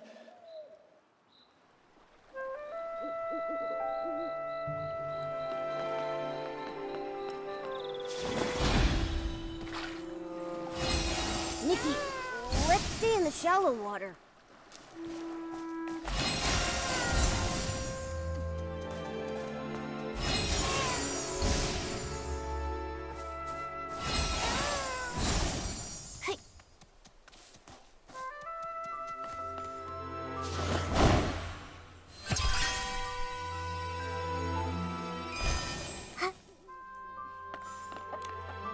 Right before Dawn's first light this morning, Squeaky checked the room, and the suitcase was still there.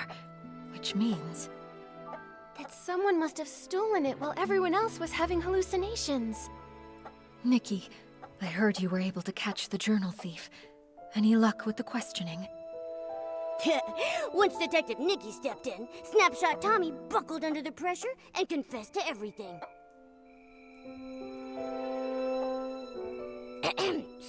As your adorable, trusted assistant, let me figure this out.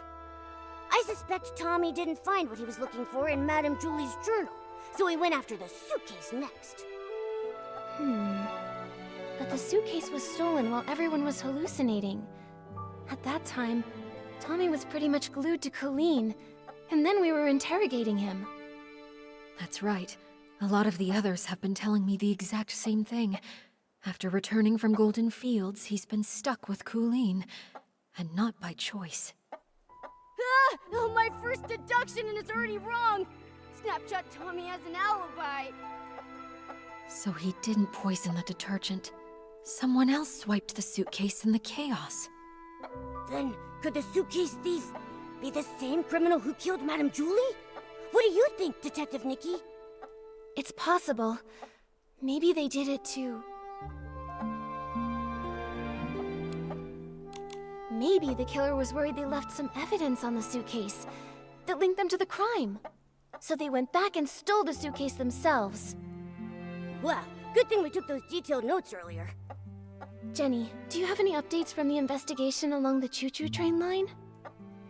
Unfortunately, we only found some stray stalks drifting with the current. Based on the wheat's general direction, we confirmed the culprit passed through the Ripple estate. I also asked a team to analyze this morning's Dawn's first light bottle for any abnormalities. We should have the results soon. Jenny, are you okay? I'm afraid I haven't fully recovered just yet. I still get dizzy sometimes. I can't always tell dreams from memories. I'm not in my peak form right now. I'm truly sorry.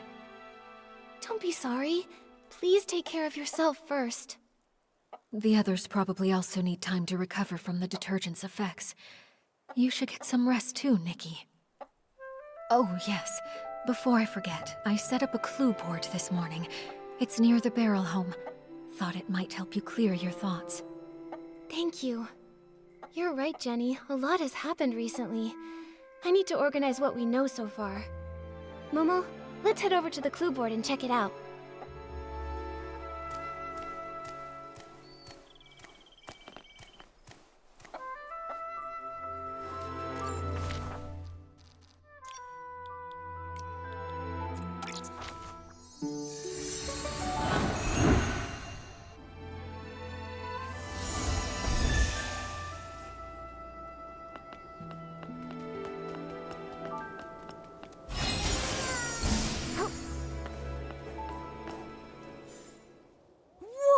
So this is the clue board Jenny made for us? Nikki, we're like real deal detectives now. Can we maybe start our own agency? Oh, but if we did, what would we call it?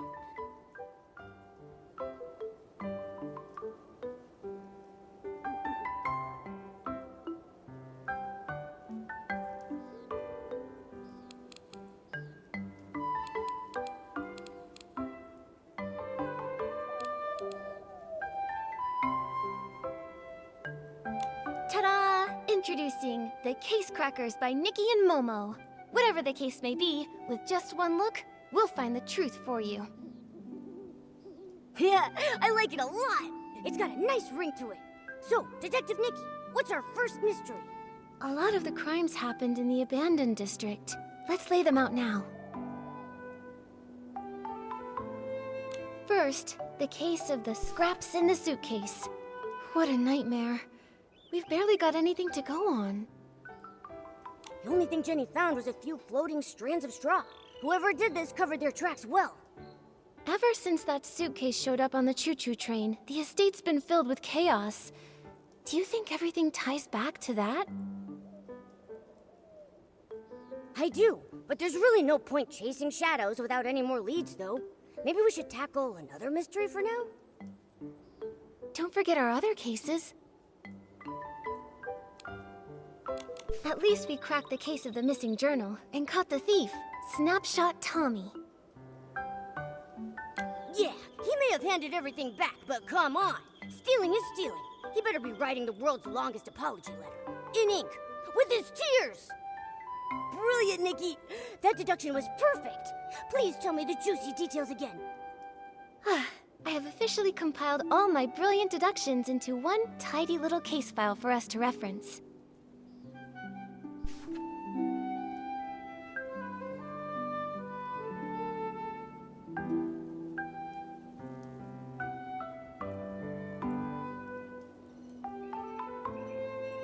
We cracked the case thanks to the scent of super scented palms, which led us straight to a scarf that didn't belong there. And boom! His buttony little feet gave him away. Yeah, I'm gonna keep that deduction in my archives. Once we're able to open up our agency, I'm gonna frame it and pin it on the wall. Don't forget our other cases. Someone poisoned the Dawn's First Light detergent. Thankfully, no one was seriously hurt, but it still threw the estate into chaos. If only we knew more about detergent science. We'll have to wait for Jenny's lab professionals before we jump to conclusions.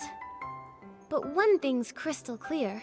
The poisoning was definitely just a smokescreen to steal the suitcase. Right! One crime to cover another! It's just like lying. Tell one, you'll need 10 more to keep your story straight. It would have been better if they hadn't planted such a bad seed to begin with. Don't forget our other cases. And now our most recent case, the missing suitcase. Why would anyone target Madame Julie's luggage?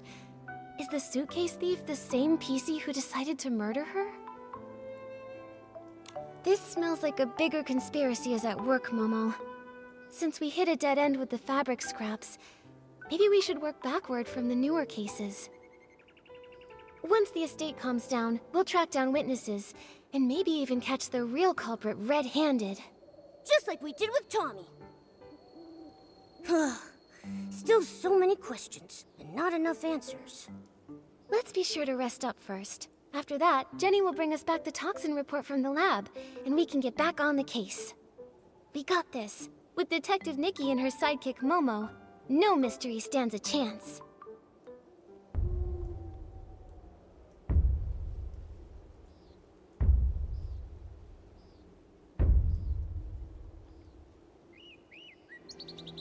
Hey! Ripple Estate sounds so lively again. Nikki!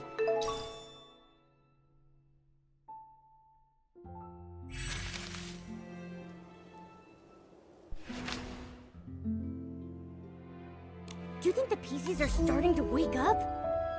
We should head to the Dawn's First Light prep area and ask around there. We need to find out exactly what happened that morning.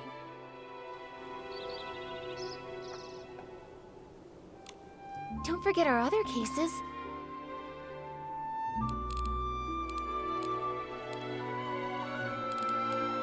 Okay, but even the greatest detectives need a little snack break sometimes, right? Still so many questions, and not enough answers. Let's be sure to rest up first. After that, Jenny will bring us back the toxin report from the lab, and we can get back on the case.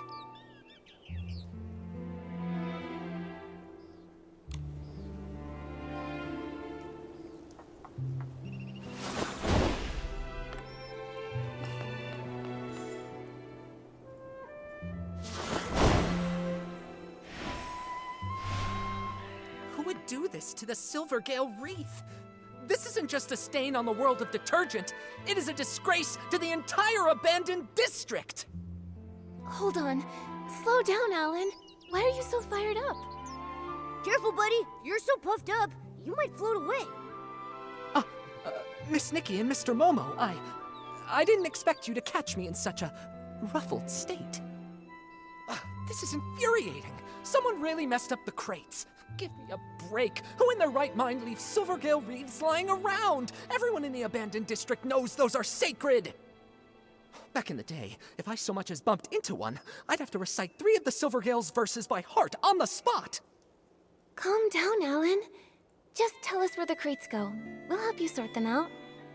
Really? Oh, over by the Silvergale. Thank you both very much.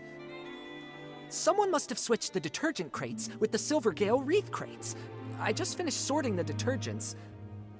Oh, but those other crates still need to be moved. Would you mind moving these crates back and saving me from this massive heartache?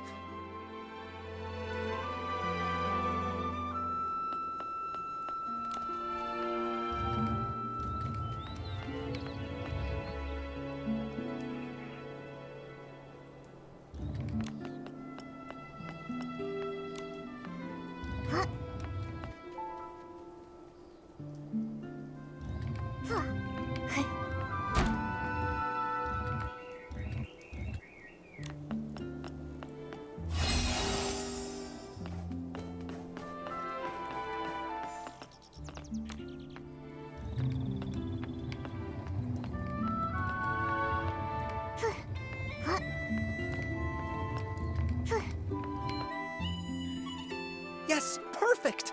Thank you so much, Nikki. You're the strongest, smartest, most stylish person this side of the estate! You're all too kind. Wait, Alan! Actually, I need to ask you something. The Poison Dawn's First Light detergent. Did Jenny's team find anything? Yikes! I almost forgot. That's on me. I got so fired up, my bag nearly popped. But yes, it turns out the saboteur mixed up Super Duper Palmed, One Breath Bliss, and One Wash Fresh. It was a total disaster. Whoa, whoa, whoa! Whenever we start talking formulas, my head starts spinning. Super duper palmed. Wasn't Palmy talking about that stuff? Here, I just finished updating the usage chart. Take a look. It should make more sense. The colors are just for identification, not the actual detergent color. Don't sue me, all right? The red label means that it's super duper palmed. You have heard of that stuff, right? It doesn't have any scent of its own, but it's able to supercharge other detergents.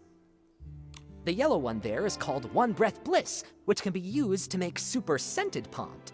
It's not a dangerous detergent. The smell is just impossible to cover up. We've definitely seen that one. Oh, and the blue one? That one's One Wash Fresh. It's used to make super clean palmed. It can fade fabrics and wear them out if it's used too much. Now, if you blend all 3 together, you get a cocktail that doesn't clean, doesn't freshen, just wrecks pieces. It, causes severe hallucinations, so it's called totally not palmed. Yup, I just checked the inventory, and several bottles of Super Duper Palmed were emptied out. And the amount missing matches the dose used. They used what was already here. Nothing from the outside. Catching this culprit just got even harder. Tell me about it. At first, I just figured that some brand new, barely trained worker had just messed up the crates. But I looked into it, and the shift logs were clean. That's when I realized someone did this on purpose. The thing is, we've warned people not to mix the 3, loudly, repeatedly. Who overheard us and chose to poison people? We still don't know. Wait, the work log wasn't messed up by the workers.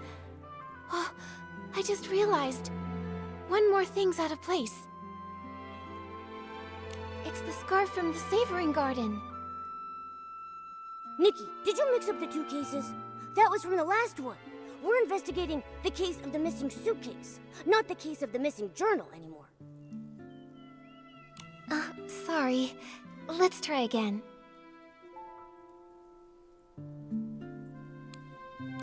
It's the crates! Alan, do we have work log records for the crates being put back in place? No, we don't. But even the clumsiest PC wouldn't misplace the Silvergale wreath. It's a long-standing tradition in the abandoned district. Even PCs who don't work at Ripple Estate still show respect for the Silvergale. Right, unless it's an outsider. Oh, you mean that only a PC who doesn't believe in the Silvergale wouldn't have noticed the wreath was totally misplaced? Exactly. If that's true, then the one who tampered with the batch is more likely a guest from Sichia. Wait, those guys? They are so annoying. I heard that only 4 guests arrived here from Sichia, so do we have to check them one by one? Nikki, and there's been a development. I think you should know. Hey, this feels pretty familiar. Colleen and I found a new guest unconscious in the raw material fermentation zone. He told us that he had run into a suspicious PC.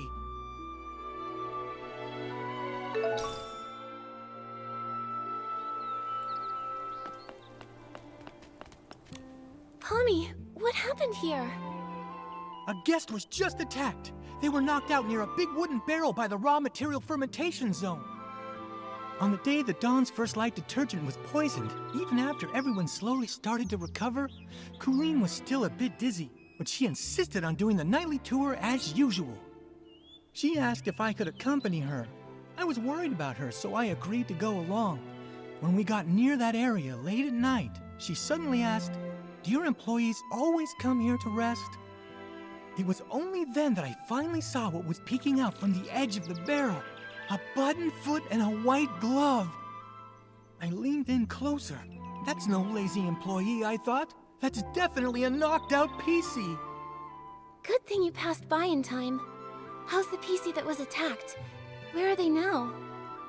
We took him to get patched up. Colleen often takes care of guests who pass out in the bar, so I left the injured PC in her care and rushed to find you. He's woken up now, and he said he's a talent scout from Sichia.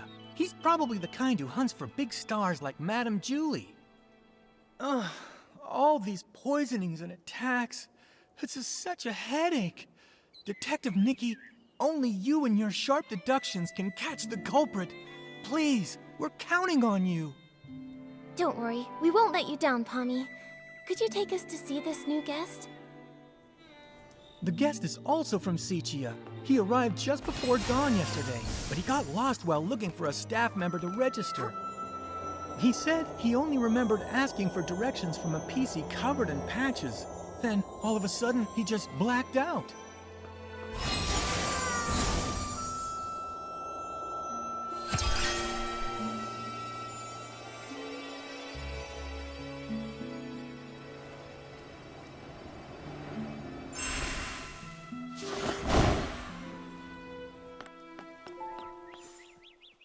Ugh, that was brutal.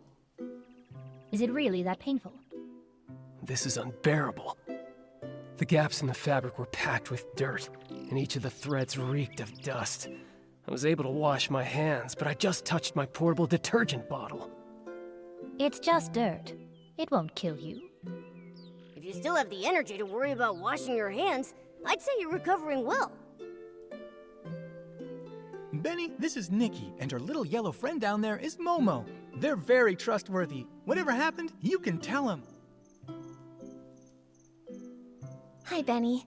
Don't worry, we'll catch the attacker for you. How are you feeling? Wait, are those... They're old wounds. When I pulled him out of the barrel, his threads were standing on end from fright. The gash was so massive, I figured another PC had... Fortunately, another PC just knocked into him pretty hard. No major injuries. He was out for a long time, but thanks to the Ribble Estate stitching skills, he's fine now. I'm glad it wasn't serious. Benny, what do you remember from the attack? How can I forget that? I arrived in the abandoned district just past midnight and missed the choo-choo train. But I'd visited long ago, so I knew I could float from Golden Fields straight to Ripple Estate. I was doing that, but then I lost my way. It's been a while, and the stone trees changed so much. After I wandered around for a bit, I spotted someone and went to ask for directions. Did you see their face clearly? Just one glance was enough. They wore a dark green hat, had a pocket watch, and most terrifying of all, they were covered in irregular patches. When they noticed me, they charged straight at me. Next thing I knew, I woke up here. The day Benny mentioned was exactly the same day as when the Dawn's First Light detergent was poisoned. Right. While on my usual rounds that night, I saw a buttonfoot and a glove sticking out of a barrel. That must have been him. You really like midnight strolls, don't you? Why didn't you report what you saw? I figured it was just a Ripple Estate PC taking a nap. Running a detergent bar, I see guests lying around all the time. I don't have the luxury to fuss over each and every one. Who could have known they'd been unconscious there all day? That makes the mysterious Patchy PC look like a pretty suspicious character. Colleen, Pommy, have you seen this PC around? Of course not. A PC covered in patches. That only really happens in Sichia's ghost stories. I've been patrolling lately. I haven't seen any PC that scary. But I did ask Wendy. She confirmed to me that Benny had arrived in the abandoned district that evening. She also informed me that later on, she saw a strange-looking PC dart past. She couldn't stop them. A new attack? A new suspect? Looks like we've got another mystery to solve. Let's check out the place where Benny was attacked. We might find some clues pointing to that Patchy PC. Let's also check the scene of the missing suitcase. The PCs should be up by now. We can ask them what they saw. Detective Nikki, where would you like to start? I'll stick close behind and be your trusty assistant.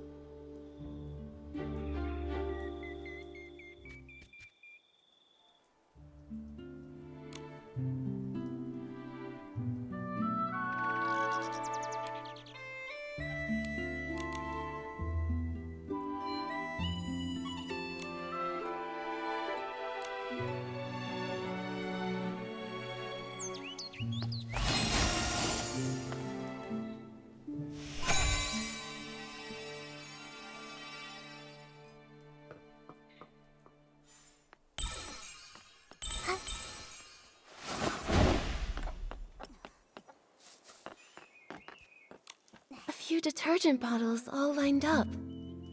This isn't where they're usually stored. Let's collect them for now.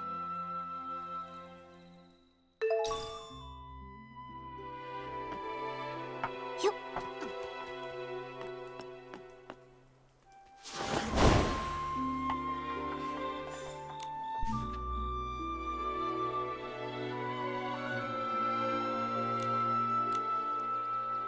Such a meticulous shift schedule. Totally Granny Rags and Jenny's style. All the important checks and confirmations are supervised by the two of them, so it's unlikely anything went wrong. Looks like if the shifts had been normal, the thief wouldn't have had any chance to steal the suitcase. So that's why they spiked the Dawn's first light, taking advantage of everyone's hallucinations to steal... this thief.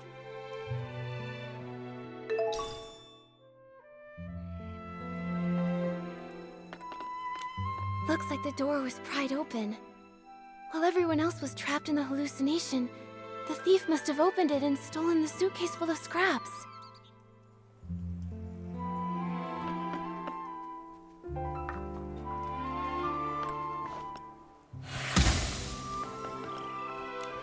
Here's a crack, but it's so narrow, even a PC probably couldn't get in. Seems like there aren't any other clues at the scene. Momo, let's ask nearby witnesses. Maybe they saw something.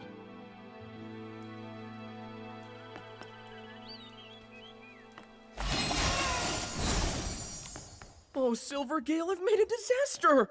I worked so hard to stack the crates all neat and stylish. Now it's all ruined! I don't know how to fix this now. It's such a mess! Hello, Belford. Did something strange happen over here? No, nothing strange happened. Except me. I was a strange one. When I got poisoned, I completely messed up the cargo. And of course I was transporting the trendiest super-duper poem detergent. Oh, if only I hadn't thought this Dawn's First Light detergent was the trendiest thing those PCs in Sichia had never even glimpsed. I went and slathered on 3 whole bottles at once. Oh man, you really got poisoned, huh? But I gotta say, not every PC gets a chance to see hallucinations as fashionable as mine. I was striking a pose on a catapult seal, when suddenly, boom! 2 red suns lit the sky, with a huge orange one too! The The Stoneheart burst into crackling fireworks just for me! And that scent was otherworldly! Well, hallucinations can be like that. Nothing surprising. There's nothing here that connects to the missing suitcase. So, have you seen any PCs around this area lately? Acting suspicious or mentioning Madame Julie's suitcase? You're asking the right PC. I've been delivering loads and loads of detergent recently, and I pass by here all the time. Not sure why, but that so-called center stage star from Sitchi has been pacing around here. He's muttering to himself so theatrically that his fabric looks wrinkled. Is this just what passes for trendy these days? Was it Leon? Maybe he was caught up with mourning again. Probably best not to imitate him right now. Thank you for the information, Belford. Momo, let's question some of the other witnesses.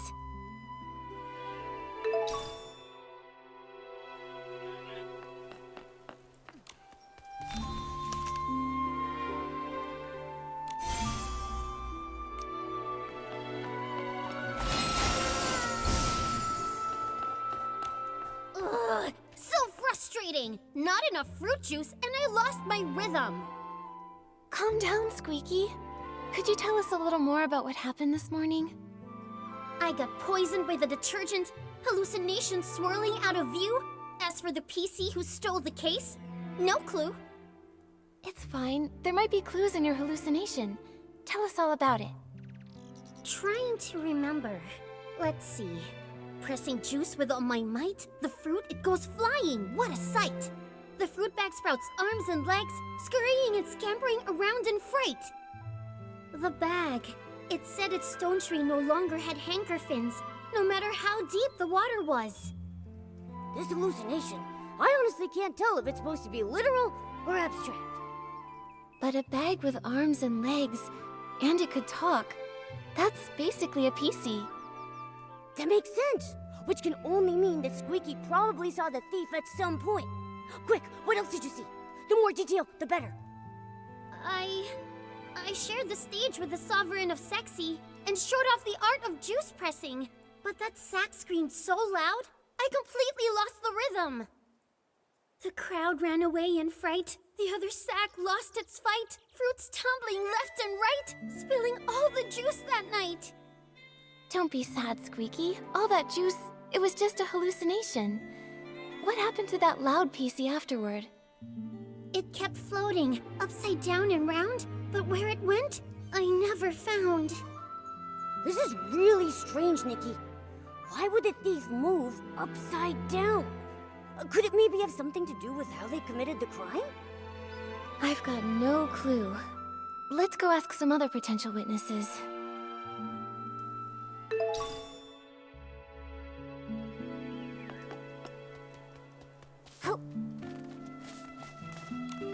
I can't believe it!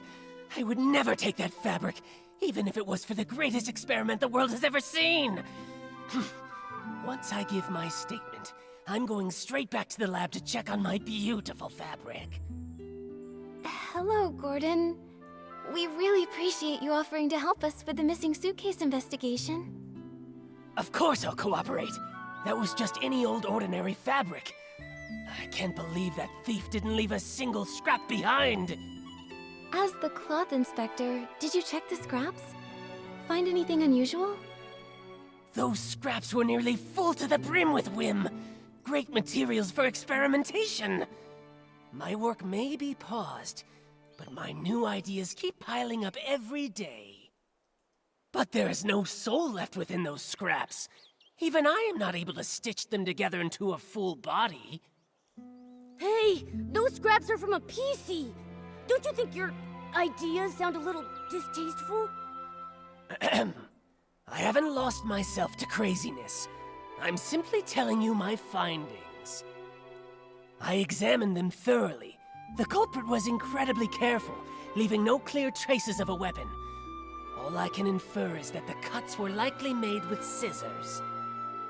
Scissors are so common. It'll be hard to narrow down. Gordon, did you see anything else unusual this morning? Nothing at all. I applied the Dawn's First Light detergent and went to see Jenny. My job was done, so I could finally get back to my experiments. I didn't pay any attention to scraps of cloth drifting past. Wait, I do remember passing the barrel home and seeing a PC that I didn't know arranging the venue. I'm certain they were orange. They were shouting nonsense, but I didn't pay attention. Now I realize it was a warning. Terrifying inspiration was about to flood in, and I would be drowned by crazy thoughts.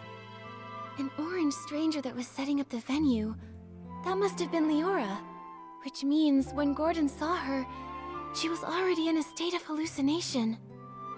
And the barrel home is far from here. Even if the poisoning wasn't severe, she couldn't have made it in time. So, Leora wouldn't have been fast enough to make it there in time for the suitcase theft. Good. Good.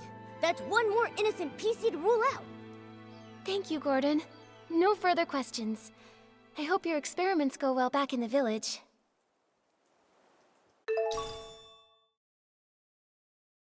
Nikki, I think we've done enough investigating about the suitcase theft around here. Don't you? Why don't we look into the scene where Benny was attacked? This place is far from the Ripple Estate's main boulevard. Seems like Benny really did get lost. But why would that patchy PC come all the way here? The more I think about it, the more suspicious it seems. Nikki, I think we should look around some more.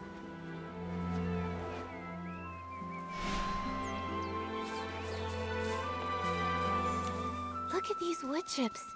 They look like they fell here recently, and there are a bunch of loose threads caught on them.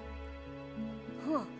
It seems like a PC crashed into that cracked barrel over there, and they knocked off the rotten planks in the process.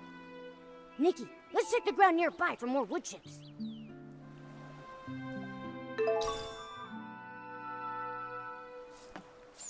A pair of scissors.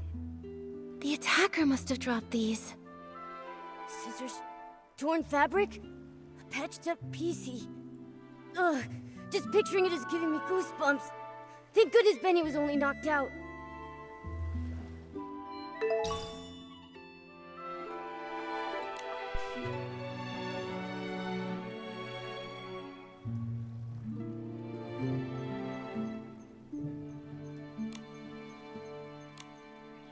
Whoa, such a packed schedule. A PC this good at managing time is bound to succeed at anything. But Momo, don't you think there's something odd about this schedule? Oh yeah! Benny is taking baths way too often. He's gonna scrub his fabric thin. Right? Last time I saw him, he was cleaning himself too. He's always carrying detergent. But what really catches my attention is that Benny keeps scouting for a new talent, yet never schedules meetings with companies or makes time to give them resources. So then, could it be that he doesn't have a single signed artist? I think so too. Benny's career seems not to be going very well.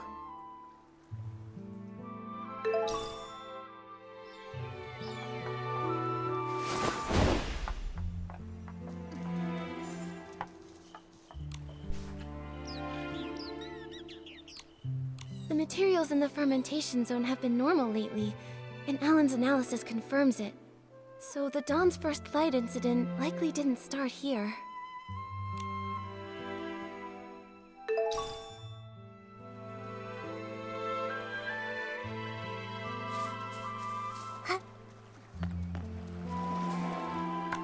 Hey, looks like the culprit used this wooden stick to knock him out. Let's hang on to it. Poor Benny. His career's a mess. He came all the way to the Ripple Estate soiree seeking opportunity, and then while just asking for directions, he almost lost his life to a suspicious PC. Luckily, he's safe, and we've got more leads now. Momo, we should follow that trail of wood chips up ahead. Maybe someone else spotted the same patchy PC.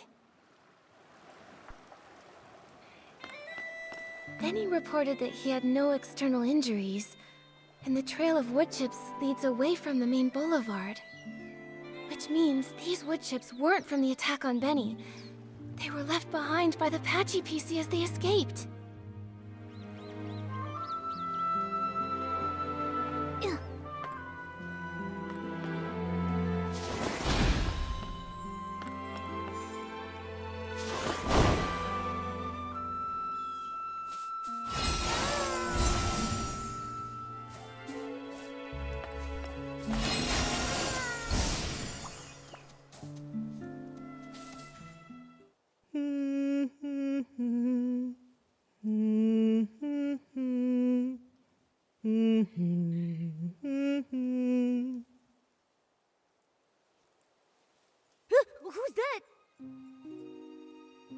Mommy, sing something else. Looking for scraps of cloth. What a lovely piece I found. Oh, there, don't cry, little one. Who's crying? No, don't! Help me, Mommy! Save me! What the heck are you? Quit your creeping around! You better watch out for my claws! What is happening? So this is the work you're talking about? No, it's all right. Those are plenty of blings, trust me. Were you the one who attacked Benny? Are you working for someone? Threadstar! Chase! No! Don't let him get away! Hey, wait!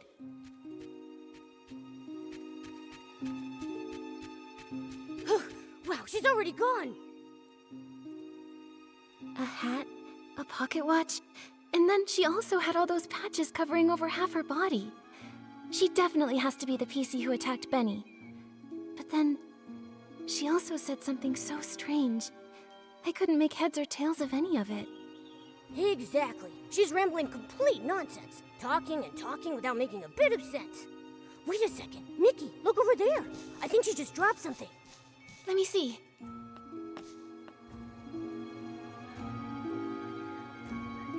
A serial PC trafficking case? This Threadstar looks so familiar. Oh, I saw it in Tommy's newspaper too.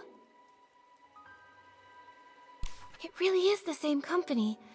When Cersei passed away, they were really famous, a hot name in stage costume rentals. But the clothes they rented out were actually made from PCs. Ugh! That's so cruel! How could such an evil company exist? Luckily, the Kingdom Guards uncovered their plot. Without Operation Starstrike, who knows how many more PCs may have suffered. But looking at the rest of the headlines, that was all during the days of Prosperville, a case from centuries ago. Why would that patchy PC still carry this around? She also shouted Threadstar a moment ago. Every square inch of her body is covered in all kinds of patches. Does that mean... Whoa! Nikki! Wait a second! Could she actually be part of that evil organization? Don't worry, Momo. At least she didn't attack us. She just ran off. Too bad we couldn't catch up to her and question her face to face. Nikki, let's report both of these scenes to Jenny first. Maybe we can look at all the facts and figure out a new lead together.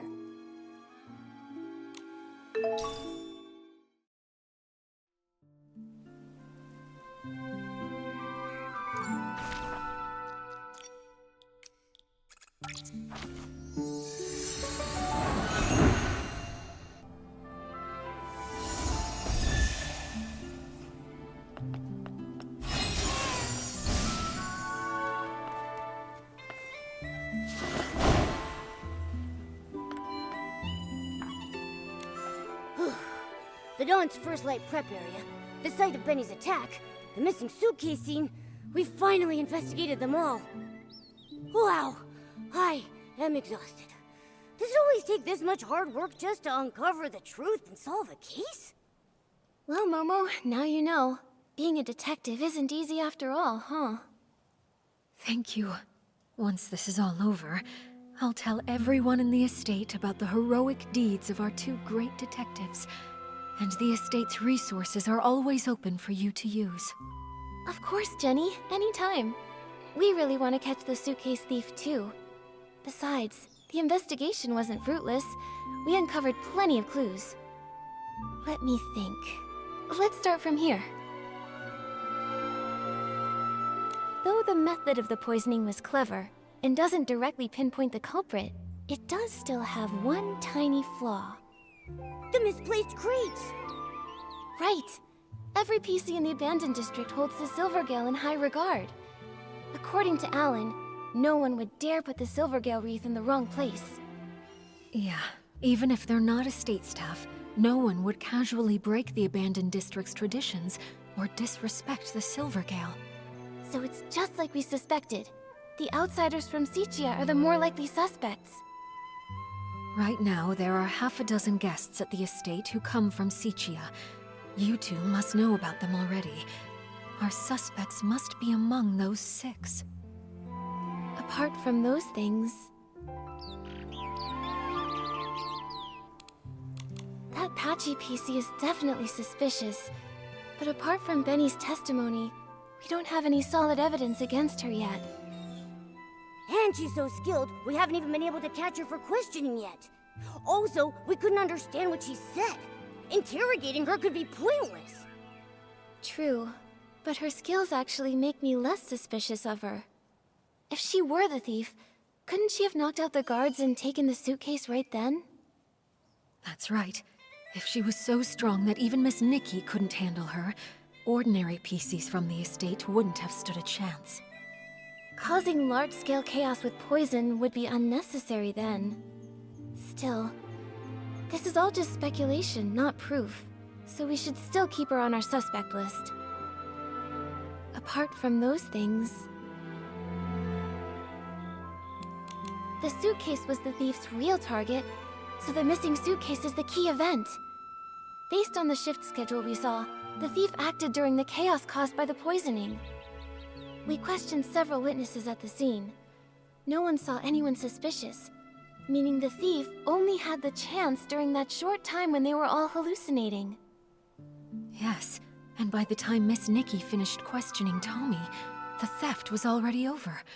By then, Granny Rags had already noticed that the suitcase was missing. That short time frame helps us rule out a few of our suspects, like Tommy and Colleen. Oh, they were tangled up with each other earlier. Nikki and I interrogated one of them, and Pommy took the other away. It couldn't have been them. Exactly. Also, according to Gordon's testimony, Leora was poisoned on the other side of the Ripple estate, so she's off the suspect list for now. And as for Benny, judging by the state Colleen and Pommy found him in, he was unconscious all along and couldn't have done it.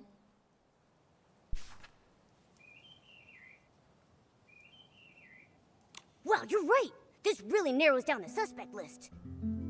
This means that only Mr. Leon and the mysterious Patchy PC had the opportunity to commit the crime.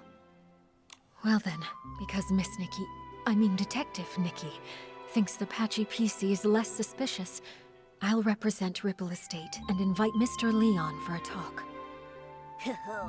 Is it finally time to nab the bad guy? Count me in! Not yet, Momo. Jenny, these are just preliminary deductions. If we rush to arrest Mr. Leon now, we might alert the culprit. Or worse, harm an innocent PC. I think Momo and I should have a little chat with him first. He might slip up in the conversation and say something that matches the suspect that witnesses saw in their hallucinations.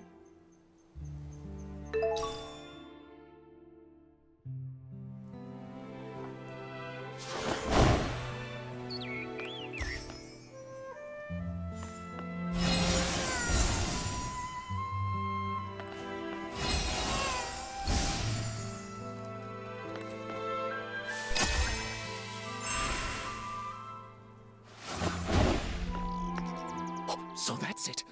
You all want to erase this misunderstood, imperfect, ugly me! But from this moment on, my art is no longer an act.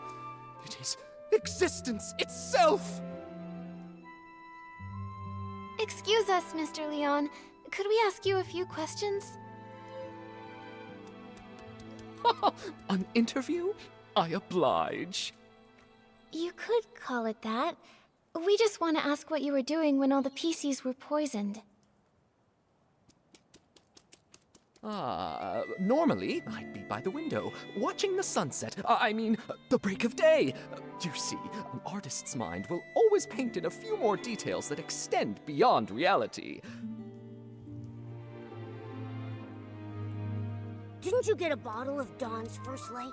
Let me smell! Let me smell! Oh, goodness. Wait. I remember now. I I went to get my bottle of detergent, then headed back to the barrel home to meditate and to draw myself a bath. After all, I'm a seasoned artist from Sicia who once shared the stage with Juliet and Circe. I must stay elegant at all times. In that case, you must have fallen into hallucinations too. Oh, if you don't mind, what did you see? That has nothing to do with the case, does it? I was alone the whole time. I saw nothing. All right. Please rest up, Mr. Leon. We'll go ask the others. Wait! Those were just hallucinations. Nothing worth asking about, right?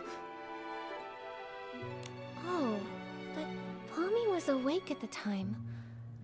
Gordon has been deep in his research for many years, so he might have ways to stay alert. Yeah, you're right. We'll be sure to ask every single one of them, and we'll question a second time, just to be sure. Hold on!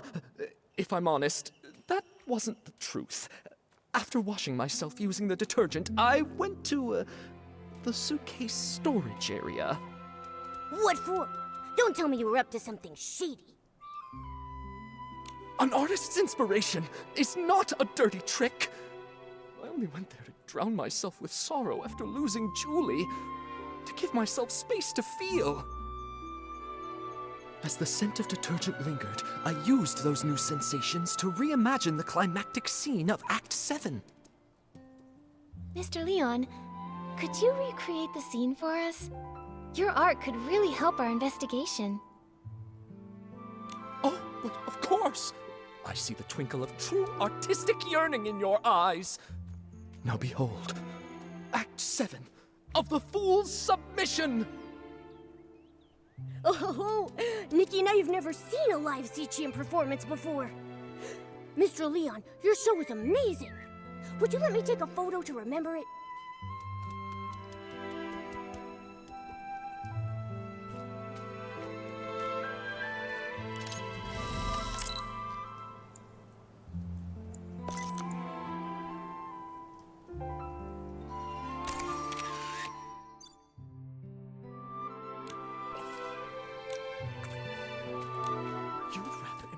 Perfect lie, then accept the raw truth I bring? Well, what is it? Do you not feel your hearts being moved by my words? What a performance! He's so full of conviction. And very helpful to our investigation. Looks like your shadow is an upside-down PC, just like the witnesses said. What? Who dares desecrate my art? Attempted murder upon the artistic spirit! Was it that lady guarding the suitcase? Or that clumsy little rascal hauling all those bottles and jars? Could it be Leora? The tragedy of Sicia! A betrayal from a fellow country spirit cuts deeper than the booze of the crowd! Whoa, calm down. Nope, it wasn't Leora. But can I ask why you would assume it was her? Don't tell me that you saw her near the suitcase storage area at the time. Of course! I had no intention of playing the harsh critic, but that scene was more absurd than any absurdist play in existence. Beside that stage I so carefully set, two bumbling performers, Leora and that clumsy rascal, came staggering out like little marionettes with their strings cut. And that lady, fiddling with the air, shouted the most profound line of the show. Juicing is art. I was about to ask her for advice when... I saw a flock of sheep cast off their disguises and charge toward the curtains. I heard the audience cheer, "Welcome, dear colleague." Sounds like that's when you started hallucinating, huh? A very vivid testimony. Thank you, Mr. Leon. Nikki, when we talked to Gordon earlier, didn't he tell us that he saw Leora near the barrel home? So who's lying here?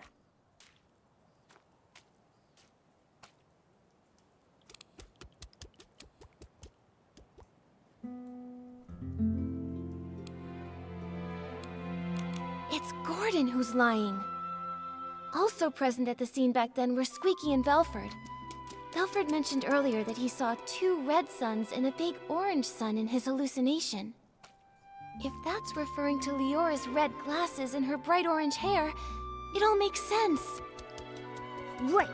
But then, why would that experiment-obsessed guy give Leora a false alibi? He doesn't even know her. Who says he doesn't? Momo, let's follow him and see if anything is out of the ordinary. We just have to be careful not to alert him. Can't believe that Gordon would help a PC from Sichia cover up evidence. They must be hiding some kind of shared secret. If we ask him directly, he might not tell us anything. We should be sure to tail him for a while first.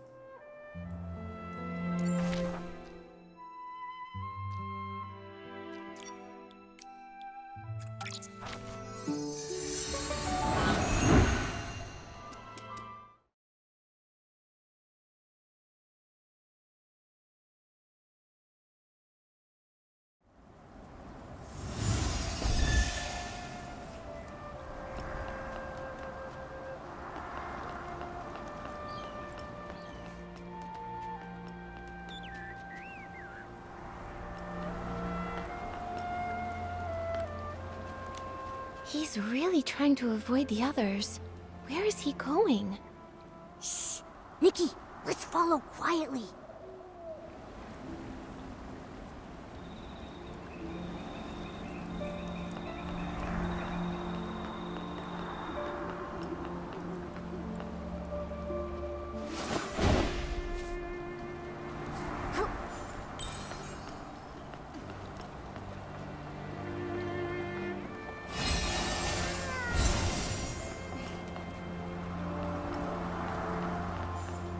If we could snap a photo of them secretly meeting, we'd have the evidence to confront him.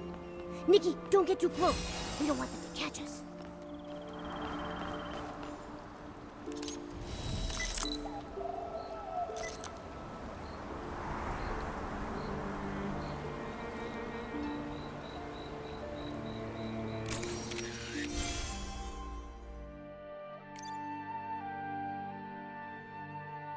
They really do know each other.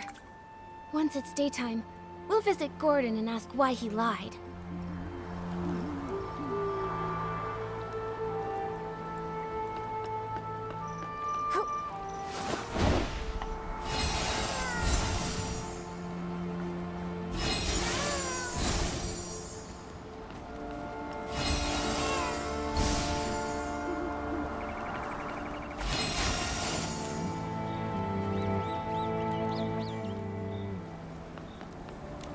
Nikki, what are you doing here?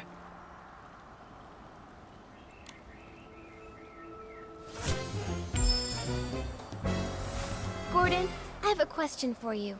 What exactly are you doing here?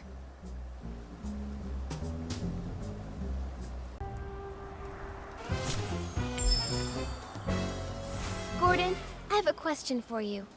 What exactly are you doing here? Why did you give false testimony for Leora? Tell me, what's your connection to her? And to the missing suitcase? I don't understand what you're talking about. I would never fake experimental data, and I would never falsify evidence.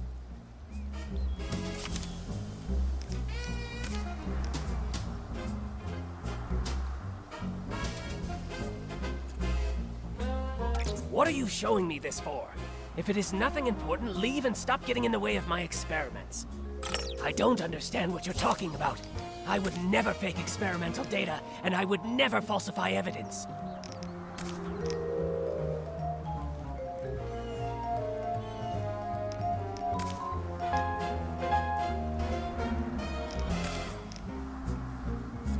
What are you showing me this for? If it is nothing important... Nikki?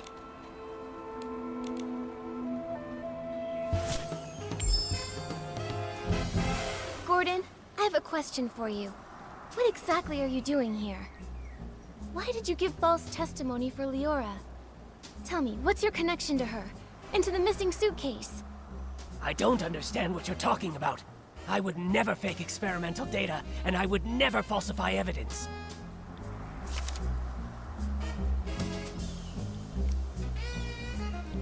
I examined the fabric seriously, just as Jenny asked me to. They were full of whim, very interesting. Great subjects for experimenting. After I applied the Dawn's First Light detergent, I saw a PC arranging the venue at the barrel home. You say it was Leora, so then it was her.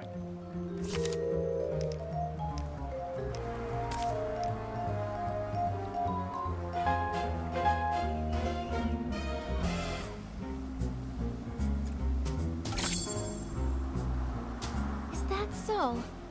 Mr. Leon doesn't seem to agree with that. On that day, he also saw Leora. Except, it was near the scene of the missing suitcase. What? Could such a coincidence actually occur? This is a disgrace to my experiments! Before Mr. Leon started hallucinating, he recalled seeing Leora appear there, which is pretty far away from the barrel home that you mentioned earlier. I don't think Leora can split herself in two. She couldn't have been in both places at once. So, who did you actually see? Or maybe you never saw Leora that day at all. Maybe you just wanted to give her a fake alibi. Why should you believe Leon? He may look crazy, but he's not truly crazy. He just rambles on about meaningless art. No matter what he says, I didn't lie for her. I don't buy data with insignificant trends, and I don't lie for a PC I don't even know. Ha! Leon's a PC from Sichia too. Maybe he's got a grudge against Leora.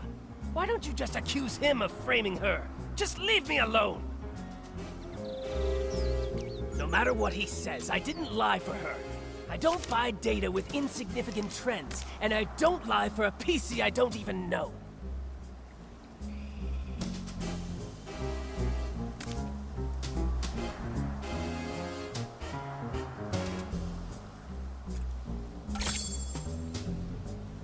This should be more than enough to prove that you and Leora do know each other. Who knows how long you've secretly been in contact? Impossible! The data is flawed. It can't be like this. It can't be! Stop denying it. Why are you hiding your connection with Leora? Why risk giving her a fake alibi?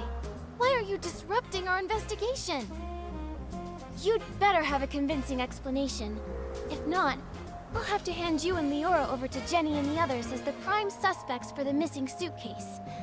And for the murder of Madame Julie.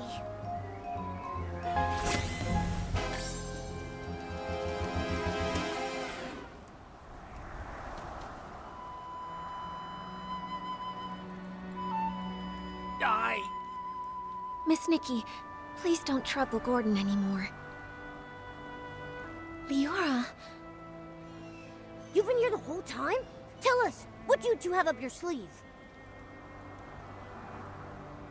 I apologize for being deceitful earlier. Please allow me to reintroduce myself to you. I am Cersei, one of Juliet's friends. What? Juliet's close friend back home? The one who died in that accident? That's Cersei? Yes, that's who I once was. Miss Nikki, allow me to share a story. One of Sichia from a century ago. It was the time of flowers before the storm, growth before ruin, an age of indulgence where everything was driven by the spotlight. A girl from Prosperville chased her dream of fame, stepping into the dazzling lights. Never expecting that behind the spotlight grew desire and power, just like a Threadstar costume, concealing the sewn-in corpse of another life inside. You discovered what Threadstar was doing back then?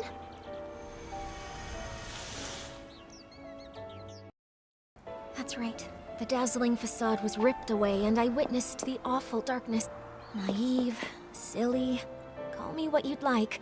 I tried to uncover the truth myself, seeking atonement for my time spent in lavish distraction. But you failed. That was Cersei's fate. A wardrobe burned to ashes, and a vague, mysterious accident. Fortunately, there was more. Cersei left behind a Threadstar costume, and a letter she had meant to send to Juliet, all hidden in a secret safe. Hundreds of years later, Leora was born from that legacy. Now in this body, I've reunited with my old friend. Oh, Madame Julie met you in Sitia. That's the good news she wrote about. But what about the bad news? The true evil of Threadstar still has not faded. Julie was nearly assassinated by its remnants, possibly because we knew too much about them. Luckily, we were together this time, so the two of us set a trap. The choo-choo train arrived in the abandoned district, and Julie... makes her entrance as a box of scraps.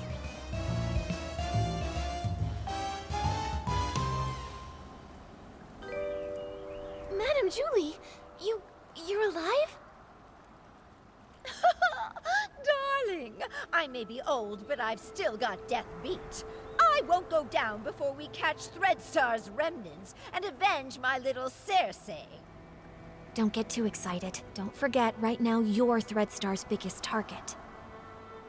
Oh, trust me, I'm well aware. They somehow think they still have me cornered, but that's all right with me. Faking my death is bound to turn the tables and smoke them out once and for all. So, that box of fabric is... It's my experiment. I'm infusing it with whim, mimicking Piecie's fabric. All part of the experiment. Gordon really is a crazy genius, isn't he? This has all been the performance of a lifetime thanks to his brilliance. My apologies, Miss Nikki. We didn't want to drag everyone into this plan, so we hid this from you. Gordon's false testimony was meant to divert your investigation away from me. Well, I also owe you an apology. I'm sorry. It's okay. I'm just still processing all this. Given how complicated this is, I understand why you kept things secret. The one who stole the suitcase is very likely a remnant of Threadstar. Precisely! My dear, you're a remarkably smart girl. You exposing this little scheme isn't a failure for us at all. Don't worry, we're not just sitting around eating bonbons. Gordon is helping develop a reagent to keep tabs on the suitcase, and friends from Prosperville are gathering the materials. The end of the storm is the prelude to a clear day.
Gale's blessing always prevails. I knew we could count on our village friends. They've collected so many berries. That sound. Is that Gordon's cousin coming? Hey, why the outfit change? I gotta say, that straw coat actually suits you. You kind of remind me of that famous lady. Oh, right! Like the legendary Madame Julie. Raggy, take another look. Isn't that Madame Julie herself? Oh, I'm sorry, little Raggy. I had to disguise myself as Gordon's cousin and stay put if I wanted to hide from Threadstar's hunt. I even kept this from the Volunteer Corps. These problems all started in Sitia, and I didn't want to drag every citizen in the abandoned district into it. Wow, you hit it so well. I didn't notice a thing. Wait, did you say hunt? And what is Threadstar? And how dare they go after Madame Julie? Oh, if I couldn't pull off that role, how could I ever claim I was an actress before? The story of the hunt is a long one. Threadstar's been around for hundreds of years.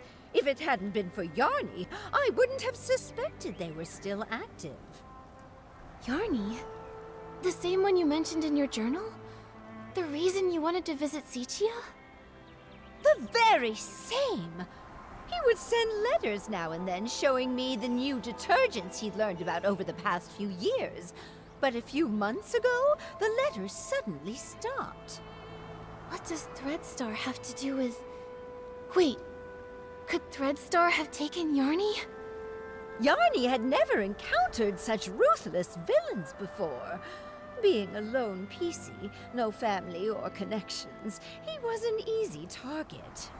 I ran into Leora at the place Yarny was renting. She was investigating too. So that's how you two reunited. But why didn't Leora reach out to Madame Julie as soon as she was reborn? Because little Leora only came into being a few years ago. Threadstar's costumes are all woven with some kind of forbidden power. For centuries, Cersei's wishes have fought tirelessly against the dark essence. She reawakened just a few short years ago. No wonder. Leora's been focused on the kidnapping since her awakening, and only found out then that Threadstar's back. Yes. No PC understands Threadstar's cruelty better than her. My little Cersei. She never said a word, all to protect me. If not for this reunion, I would have no idea what she went through. Thankfully, I finally received the letter she left for me all those centuries ago. She played the part of the little sorceress in As Rain Falls, As Flowers Bloom. They originally wanted me to play the lead, but I knew in my heart that it was Cersei who was truly meant for the role.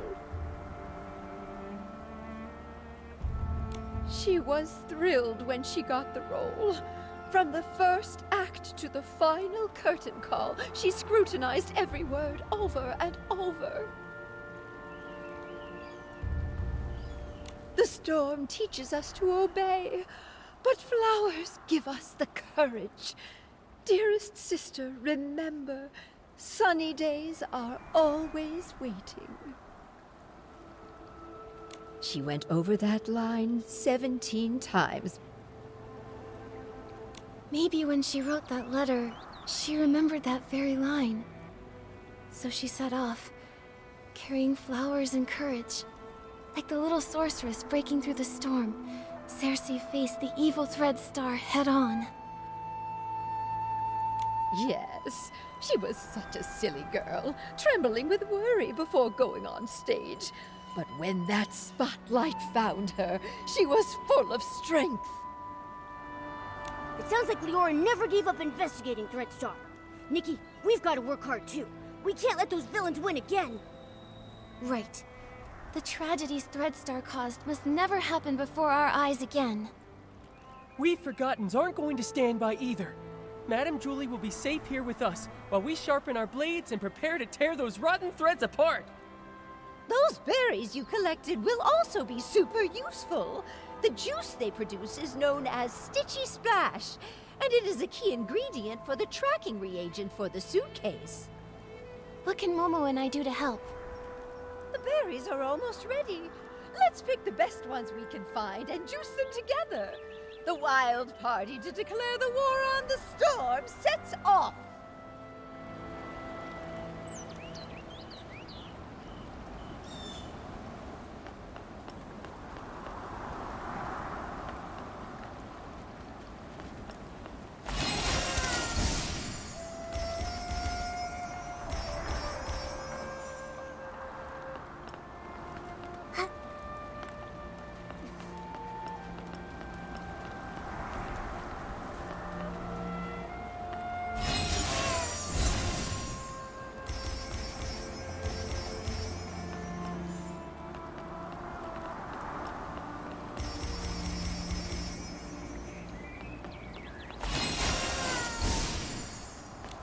Oh, wow! Nikki's got great taste!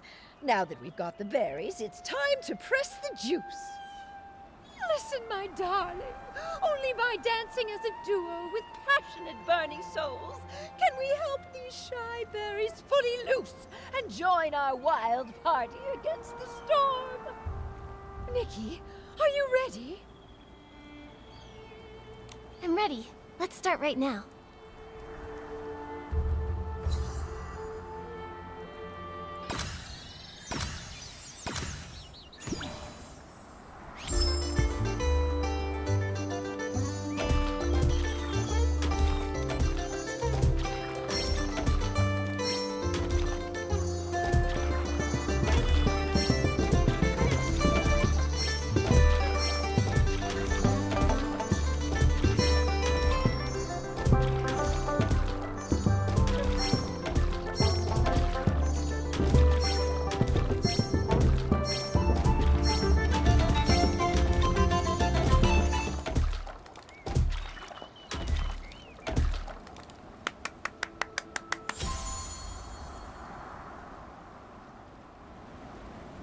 My goodness! I feel like I'm getting younger with each and every step. Nikki, dancing with you is even more wonderful than that final curtain call back in Sichia. Look! We successfully pressed some of the Stitchy Splash juice. This should be enough to fuel Gordon's craziness. Job well done. Once we've unraveled Threadstar's rotten threads, I'll throw a Ripple Estate soiree so grand, and the Forgottens will definitely be included. I really want to go, but I haven't really gotten to know everyone, and I'm all torn and tattered. If I join the Ripple Estate soiree, won't I embarrass Madame Julie? Dear, there are no strangers at the party, only friends you haven't gotten to know. Besides, what's a little wear and tear? I once showed up to an award ceremony wearing a dress with a big rip. The whole point of this party is to bring the entire village together. Even that old stubborn Gordon told me the idea was fantastic. Madame Julie is right. You should come. Everyone wants to get to know you. I'll get plenty of dance moves ready. We're all looking forward to dancing with you. Momo and I will bring the Stitchy Splash Juice to Gordon, so he can finish the tracking reagent and catch those Threadstar threads sooner. Let's do it. For the best Ripple Estate soiree ever! Let's go, let's go, let's go! You can't run away this time, Threadstar!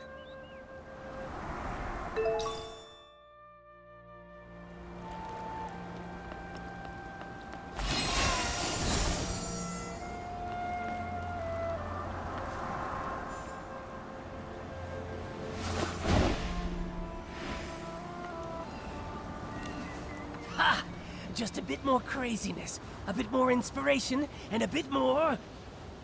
I think you may need just a bit more of the Stitchy Splash Juice, Gordon.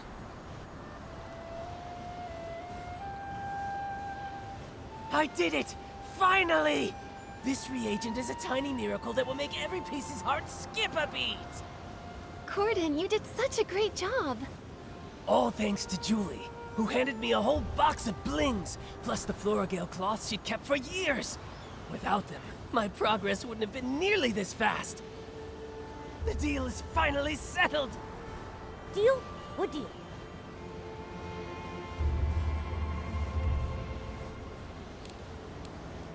Gordon, did you agree to help just to attend the Ripple Estate soiree? No, of course not! If that was the case, I would have sent Julie to find other pieces immediately. The treasures in my lab are more attractive and mysterious than all of the Ripple Estate. Anyway, both deals made Madame Julie really happy. I ended up turning half of those Floragale cloths into the perfect scraps inside that suitcase. Even a top stylist like you was completely fooled by me. All it took was some fresh berries, plenty of spring water, a touch of whim, and just the right amount of crazy. You're pretty pleased you tricked us, aren't you? Well, maybe I should apologize to you again? Ahem. What about the second deal?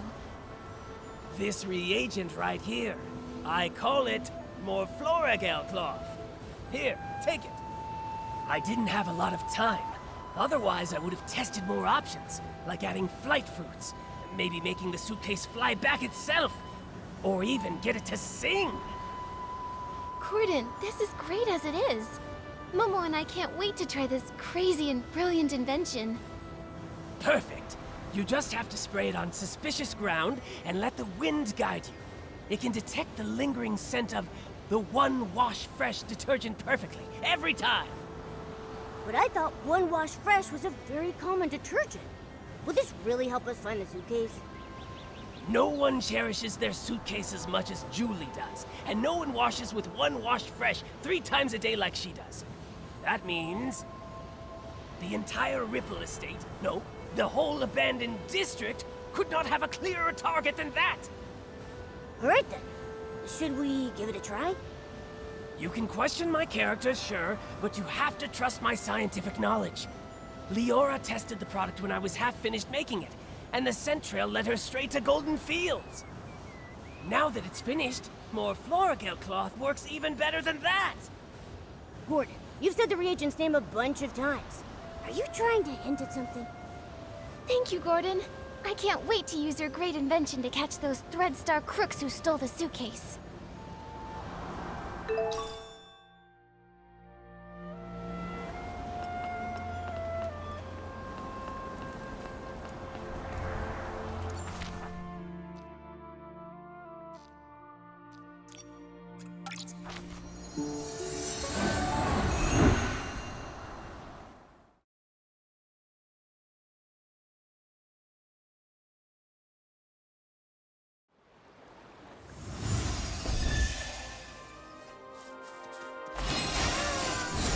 According to Gordon's instructions, here's where we can use the reagent. Miss Nikki, let's give it a try.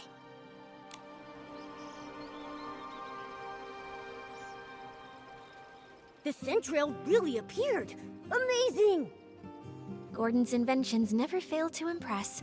Following the scent trail, we should be able to find Madame Julie's suitcase. Help! Someone's calling for help. Momo, we have to hurry. Help! Help! Oh, why does this always happen to me? Stop! Don't hurt him! Now then, why did you attack Benny? Who are you? If you don't answer, we'll have to treat you as a suspect and detain you.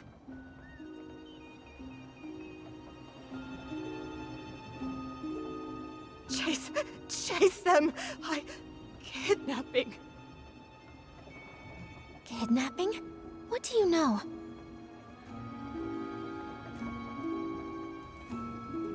Ah! Come on! Watch out!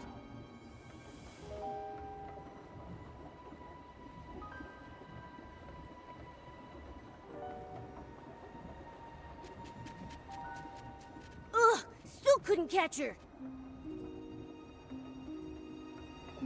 It's okay. We have plenty of clues. We just need to keep investigating. Come on, we should go check on Leora.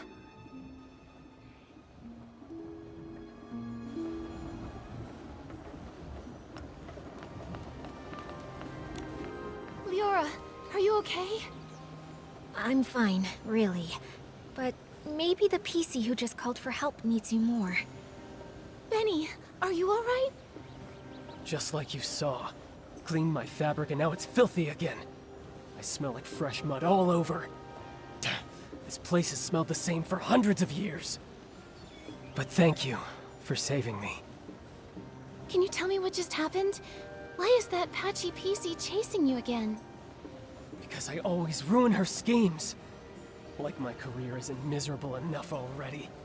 I can't find anything else, but somehow I always run into her. Even just looking at her crazy irregular patches makes me shudder.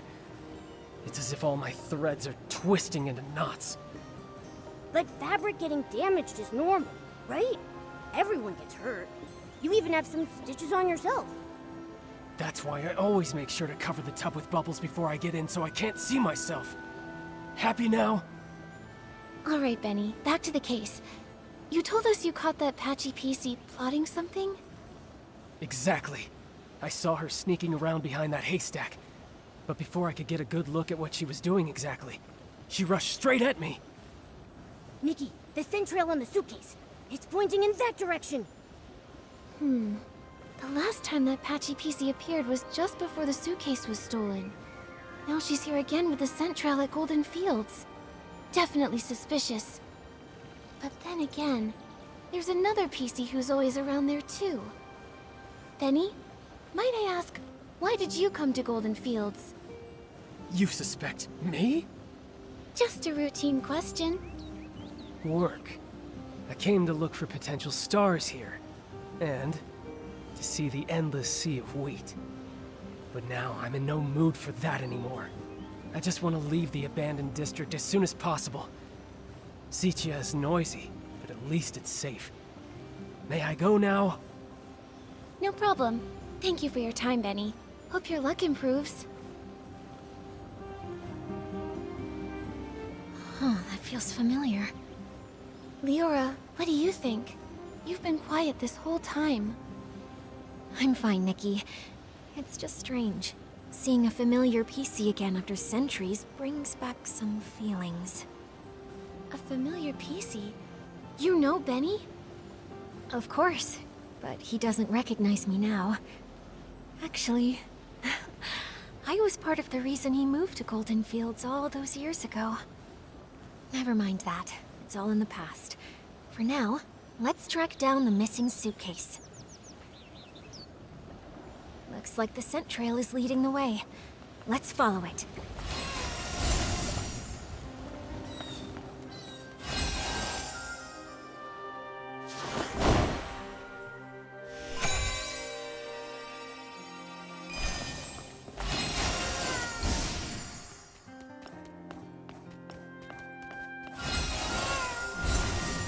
That's Madame Julie's suitcase. It looks like the thief got away. Leora, let's check around and stay alert.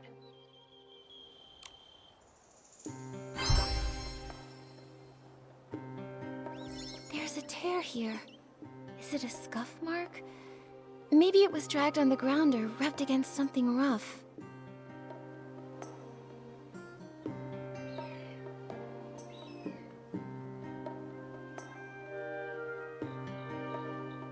The scraps of cloth are gone. They only left the suitcase. Did they find out we were tracking it?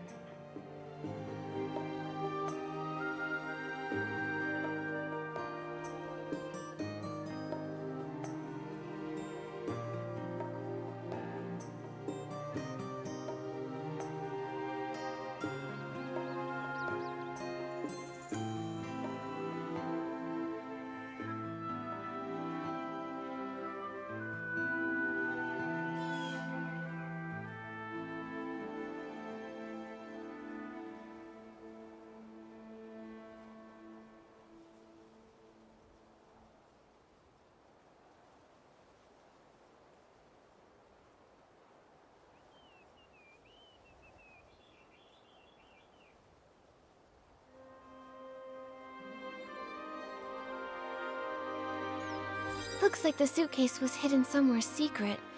It's completely covered in dirt.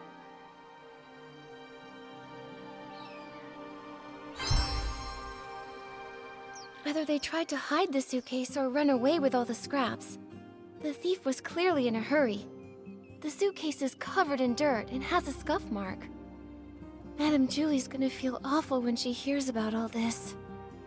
Nikki, how did the thief know we were tracking the suitcase? They just abandoned it and ran off with the scraps.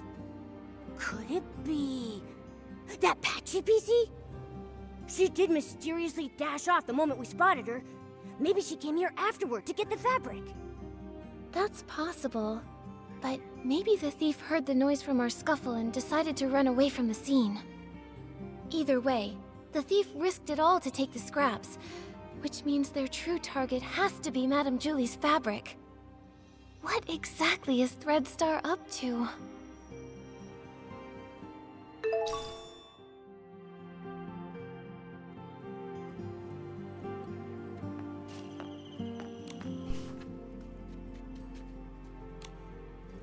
The last failure? Could it mean their failed attempt to assassinate Madame Julie? Could be.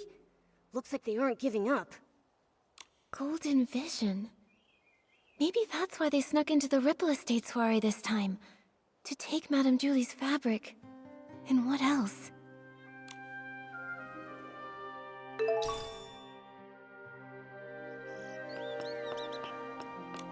This fabric must be from Gordon's experiments, right? They even left a piece behind.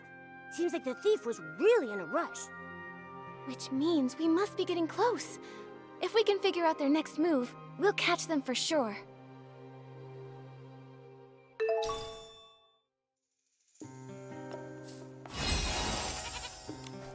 This looks like Threadstar's ledger.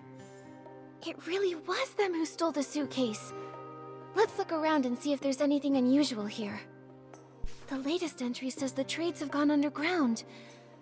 Looks like Threadstar isn't wiped out yet after all. Although their public forces were struck down by the Kingdom Guards, their remnants are still operating in secret, kidnapping more PCs. They're really persistent. Wait, Nikki! This name rings a bell. Simon. Simon. I feel like I've heard that name before.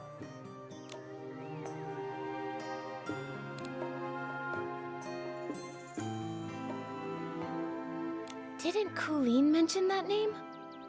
No, that PC barely talks. Never heard her mention any names. Right. Then it must be...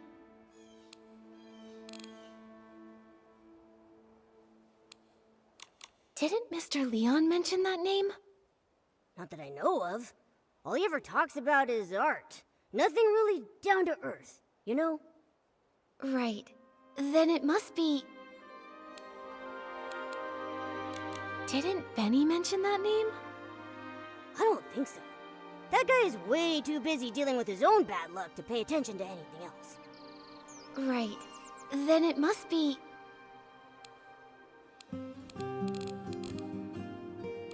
Oh, it was Tommy! The senior columnist he mentioned. His name is Mr. Simon. He said Mr. Simon was targeted by strange people, and then he disappeared. Whoa! Threadstar kidnapped him! Tommy would be so heartbroken!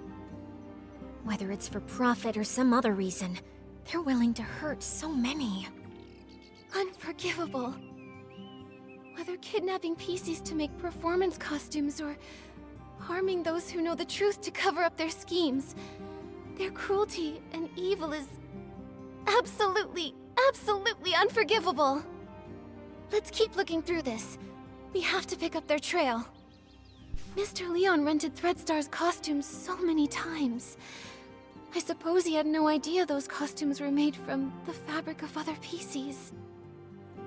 Judging by how obsessed he is with art, I bet he didn't even understand what was going on when Threadstar went under. True. If I remember correctly, Mr. Leon was always a loyal Threadstar customer. He never looked into the power behind the costumes. He just wanted to use them to draw the audience's attention. But just like we saw earlier, these evil costumes not only consume the life of the PCs, but also harm the wearers. I wonder what actually happened to the human that imbued Mr. Leon's fabric with wishes.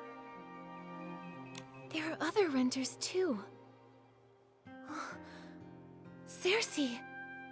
Leora, it seems like the record here shows the costume you were born from. By the Silver Gale, it really is. Leah! Leah... Could this be... Are you okay, Leora? Does this bring anything to mind? Miss Nikki, I don't know if you noticed, but there's a very obvious patch on me. This purple piece of fabric, right? Wait, Leora, could this piece of fabric be... Yes. Since I woke up in the safe, I could clearly feel it belonged to another PC.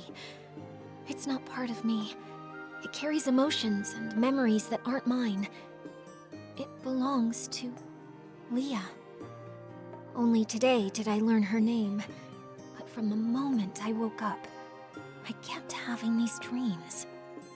Dreams of a little girl's laugh, a mother's comfort, a sudden separation, and lullabies she sang to herself. Small flower breathes in rose, the dreaming child with secrets glows. Wind blows soft on the ridge, sending our sorrows off the bridge. Those are Leah's memories. Yes, the memories come in bits. I can't see them clearly. I often mix them up with my own past. I dream of going home, but sometimes the little flowers turn into wheat stalks, and the river of Prosperville flows under the bridge. Maybe it's because Leah's greatest wish was to go home.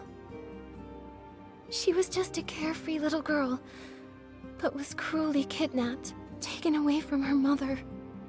In the darkness and turmoil, she could only hum the lullaby her mother once sang, quietly comforting herself, hoping her mother would find her at any moment, sweep her up, and bring her home. Maybe it's because of Leah's memories that I've been following this kidnapping case since I woke up, and I've come back to Prosperville once again. Sorry, Miss Nikki. I think I want to spend some time in the wheat field nearby. All right, Leora. We'll find you once we've finished investigating around here.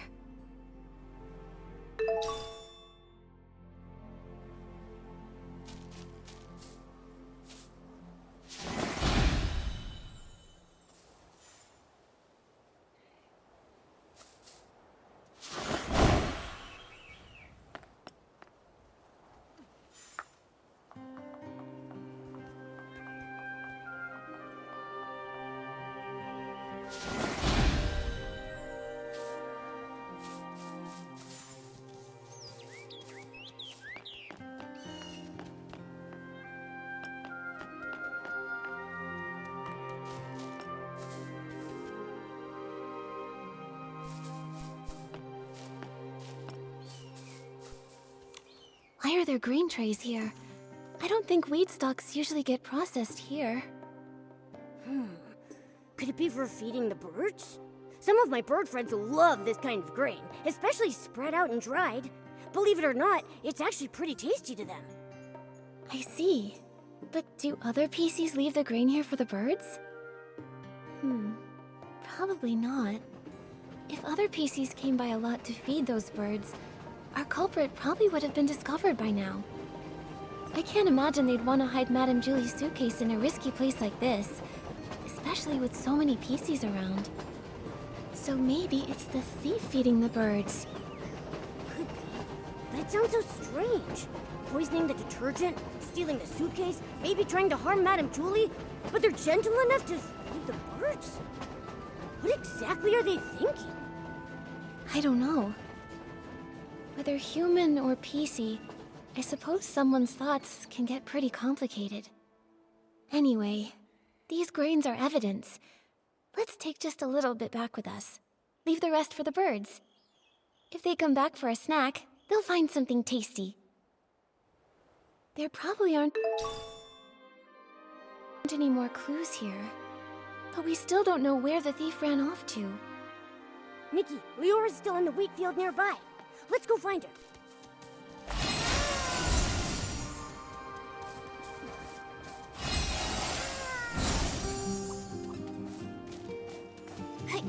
The heavy wheat bows low with grace, counting grains as winds embrace. Oh wind, please look and see the shining stage, tall towers free. Leora, are you feeling better? Thank you for asking, Nikki. I'm okay. I just remembered some things from the past. Some things from Prosperville? I heard you humming "The heavy wheat bows low." Yes, back then I was a cheerful village girl. I made up this little rhyme myself. I used it in "As rain falls, as flowers bloom." changing the wheat to flowers and grains to seeds. Cersei must have loved running through the waving fields in Prosperville, sitting on haystacks, singing, sleeping with the scent of wheat. Sadly, Miss Nikki, back then, I hadn't yet lost those golden stalks, so I didn't understand how precious they were. I was just tired of my unchanging hometown, dreaming of the big city people talked about. So I stood here often. Wearing the outfit I designed, I pretended to be a scarecrow. I called to the wind and birds, hoping to catch news from afar. Like the little sorceress, craving sunny days, but too afraid to face them. A stage wider than any room at home, and spotlights even brighter than the sun. I wanted to see what they truly looked like. By fate's design, as I wore that very outfit, Benny chose me. Wait, so it was Benny who discovered you! Maybe he isn't unlucky after all. No wonder Benny returned to Golden Fields this time to scout the next star. He must have recalled Cersei's success back then. Success? Maybe. Back then, Benny was so ambitious, determined to shape the perfect star. He said he'd be my agent, helping me become a great actress and see the bustling world beyond with my own eyes. So I left and never returned. There's nothing wrong with yearning for a distant, glamorous life. I believe that Cersei never meant to leave forever. She just wanted to see another world and explore more possibilities. Yeah, it was that wicked Threadstar's fault you never came back. Yes, I don't regret setting out on my journey, but I do regret never knowing which direction to take. Actually, I got tired of entertainment fast. Loud but hollow applauses, suffocating parties. So boring compared to an afternoon lying in the wheat fields. But becoming a star is quite a worthy dream, don't you think so? If I didn't chase that passion, then what else would I pursue? So I never stopped. I understand that. It's like being blown along by the wind, unsure if it's really the direction you want, but by the time you realize it, it's already too late to stop. Exactly.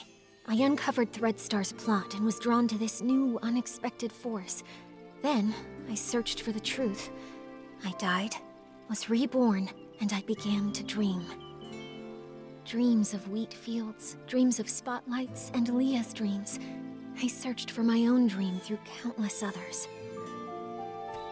Leah wanted to go home, but what about me? Small birds chirp away. With stalks of wheat they sway. Oh, birds, help me find. Find the sunrise where I began. Find the last of the crossroads.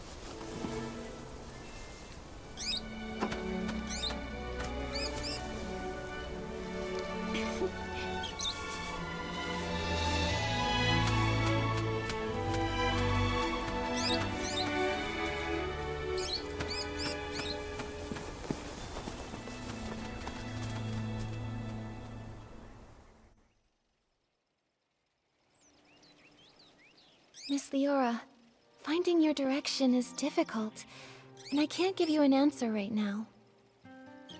I believe that the only way to lay down your burdens and hopefully find your direction is to end all of the tragedy that Threadstar creates. Just like a wild bird, you're only able to fly when you feel the light. Yes, just like... a bird!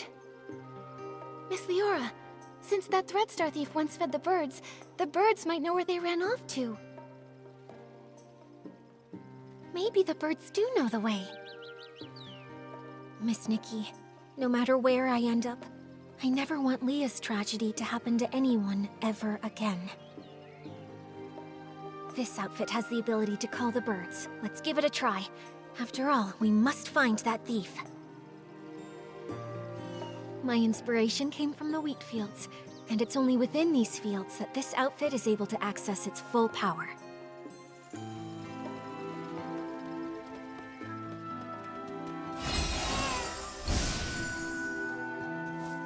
Birds fly, winds reply, bring the answer to Momo nearby. The bird said the PC who fed them was very gentle, but always seemed worried, and kept saying that if they couldn't leave, they would hide in the most unexpected place.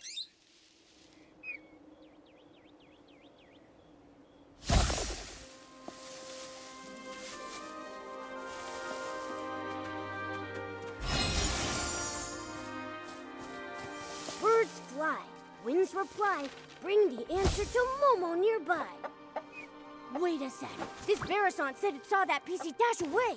It chased them halfway across the ridge, but still couldn't hold them back. That PC comforted the Versant, saying they would hide where many PCs gather, and they promised to return with the tastiest grains for them.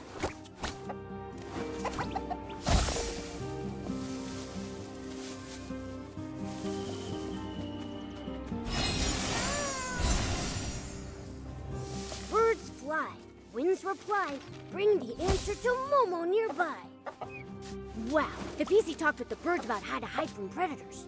They said masking their scent is most important, like hiding in the wheat fields, blending with the fragrance.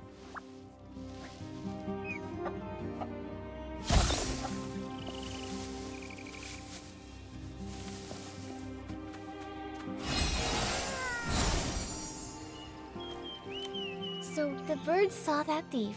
They hid in a secret spot where many PCs meet, and they most likely hide within fragrant depths to mask their scent. And it said they would hide in the most unexpected place. I see. Miss Nikki, where do you think that place is?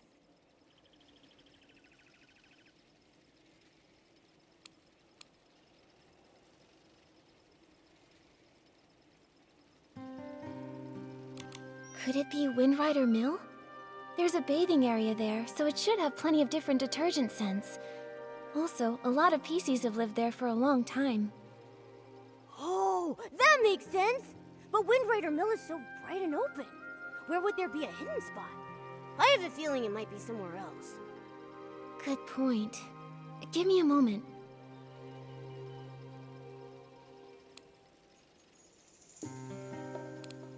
The Market of Mirth is the busiest place. Could the thief have blended into the crowd there? But there isn't any fragrance over there. And it doesn't seem like an unexpected place to hide. Good point. Give me a moment. Oh, it's Ripple Estate! They're about to host the Ripple Estate soiree, so it'll be really busy and filled with new detergent scents that could mask their own scent traces. Where do PCs gather with lots of hidden spots? It must be... the Ripple Wine Cellar! Exactly. The most dangerous place might actually be the safest. The thief must think the Ripple Wine Cellar is the spot we'd least expect. Wow! Impressive, Detective Nikki! Such a clever thief. Without the bird's help, even if we searched everywhere, we'd probably end up at the estate last and never think to check there. Thank goodness for good timing. I'll head back to the Ripple Wine Cellar to confirm their whereabouts now. But the Ripple Wine Cellar is so complex. If only a few of us are going, are we actually going to be able to catch them? Nikki, should we ask Jenny for help? Momo's right. But Jenny and the others need to focus on keeping order at the Ripple Estate and preventing everyone from panicking. Maybe we can ask Raggy and our leader for help. Right now, they're the only ones who know the truth about Julie faking her death. Maybe they'll lend us a hand. Great. They're both very skilled.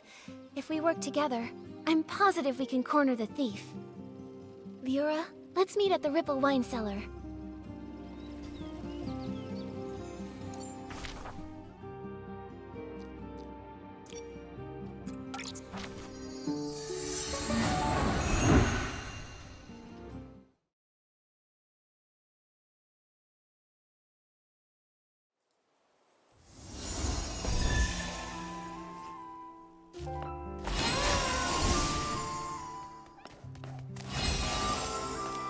The moment is finally here.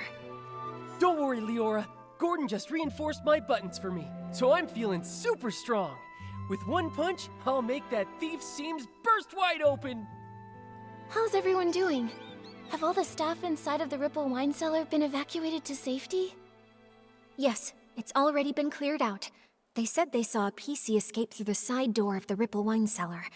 The layout of that production track is very complex, so we must be extra careful. No time to waste. Leave the pursuit of the Threadstar remnants to me. Nikki, I'm coming with you.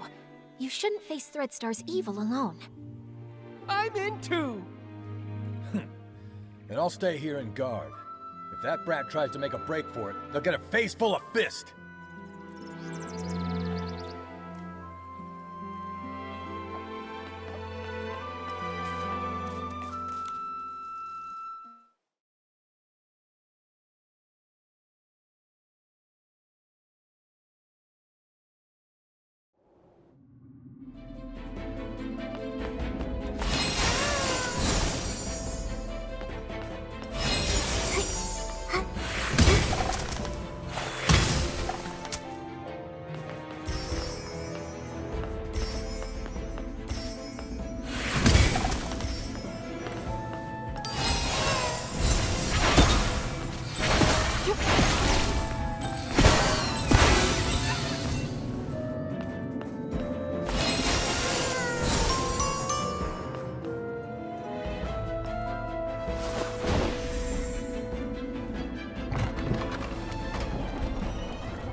All along.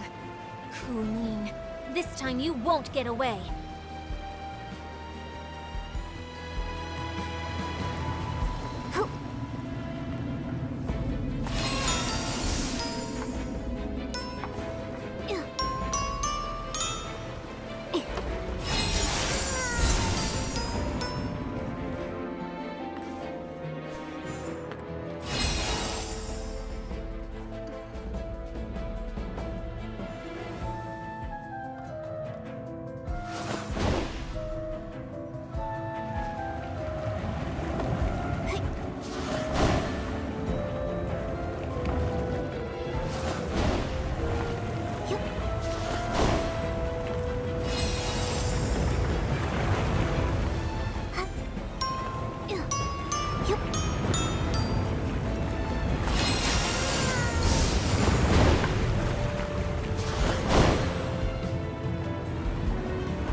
got nowhere left to run. Tell us where the fabric is, or do you want to taste my fist again? Finally, we've got you. Your Threadstar goons have been so cruel to the PCs. Now it's time for you to pay. Spill it! How did you poison everyone? And how did you steal the suitcase? The entire time the suitcase had been stolen, you were with Tommy and Pommy. Right! Spill it! How'd you pull it off? Nikki, we've been tricked. Those rascals actually dared to come after us, and they even injured Julie! What? Julie is still alive.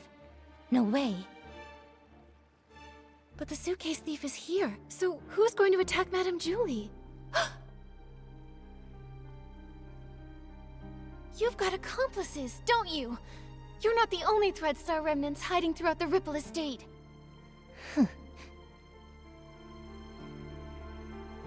Please don't panic. Madame Julie's only injured. Let's get back to the village. As for you and your accomplice, shh, shh, neither of you are getting away.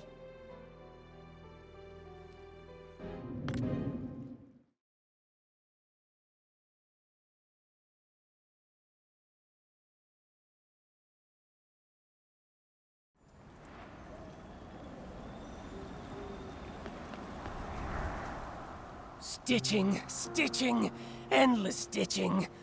Ugh, if only I'd already perfected the immortal fabric. Immortal fabric? What a crazy idea. I like it, but I don't think I'll be needing it. This little wound won't leave a single stitch mark. Julie! Madame Julie, are you all right? Do not worry, my dear. If you ask where I was hurting the most, I would have to say not being able to use the strongest detergent for a while was truly heartbreaking. You always make it sound so easy. What exactly happened? Who did this? I'd have to say I was pretty lucky, if it weren't for my friend over there. Her again? Madame Julie, are you saying that she attacked you? She saved my life, dear. Earlier, a swarm of Esslings suddenly appeared in the village. Julie said they were after her. She told our leader to protect the others, then drove the Esslings away. Then, there was some sudden commotion that shook the windows open. I quickly floated over and saw Julie injured, with this PC lying beside her. Even I couldn't see exactly what happened. Luckily, she was fast and agile. She suddenly darted out from nowhere and pushed me out of the way. Thank you very much, my dear friend. She actually saved Madame Julie. We never even got the chance to speak with her properly. Who is she really? And what is she trying to do? Gordon, is she badly hurt? Can you fix her? Of course! Thanks to Julie's Floragale cloth, but... Nikki, I think she wants to say something. Chase them! Hello? What do you mean? Who are you chasing? Don't worry, take your time. You're safe here. Leah. Leah? Leora, could it be that she suddenly leapt at you because she sensed Leah's presence? But how would she even know Leah? Could it be? Small flower breathes in rose. The dreaming child with secrets glows. Wind blows soft on the ridge, sending our sorrows off the bridge. Leah. She seems calmer now. I'll try playing this lullaby on the violin. Hopefully, she can rest peacefully in the music and dream without any pain.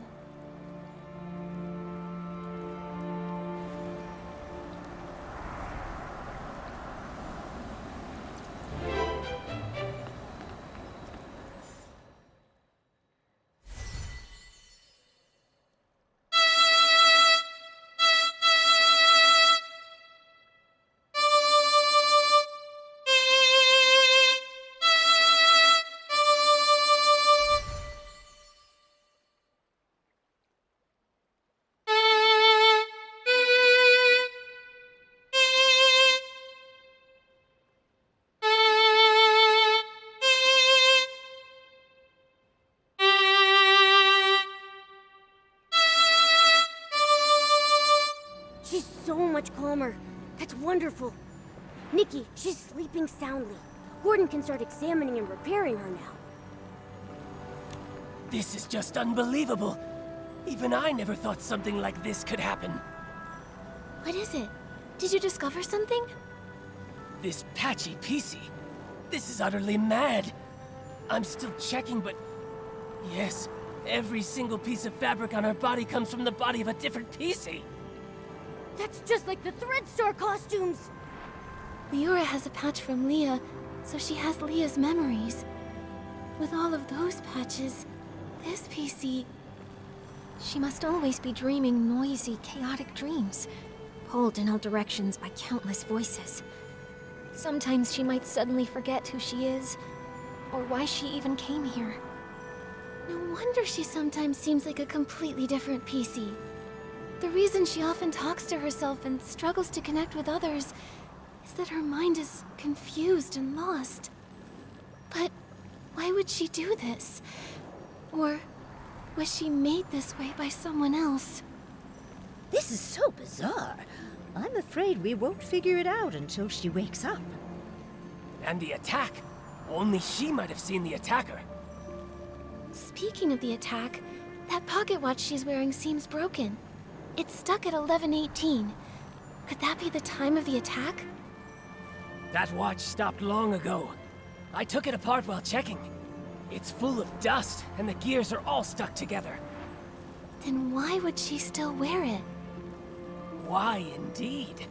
I'll try removing all her patches so there'll be fewer voices inside her. Then you can talk to her original self without all the noise. This will be such an exciting experiment!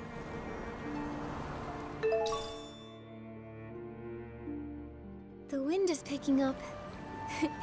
Momo, be careful. Don't blow away. It's just a light breeze. I'm not worried at all.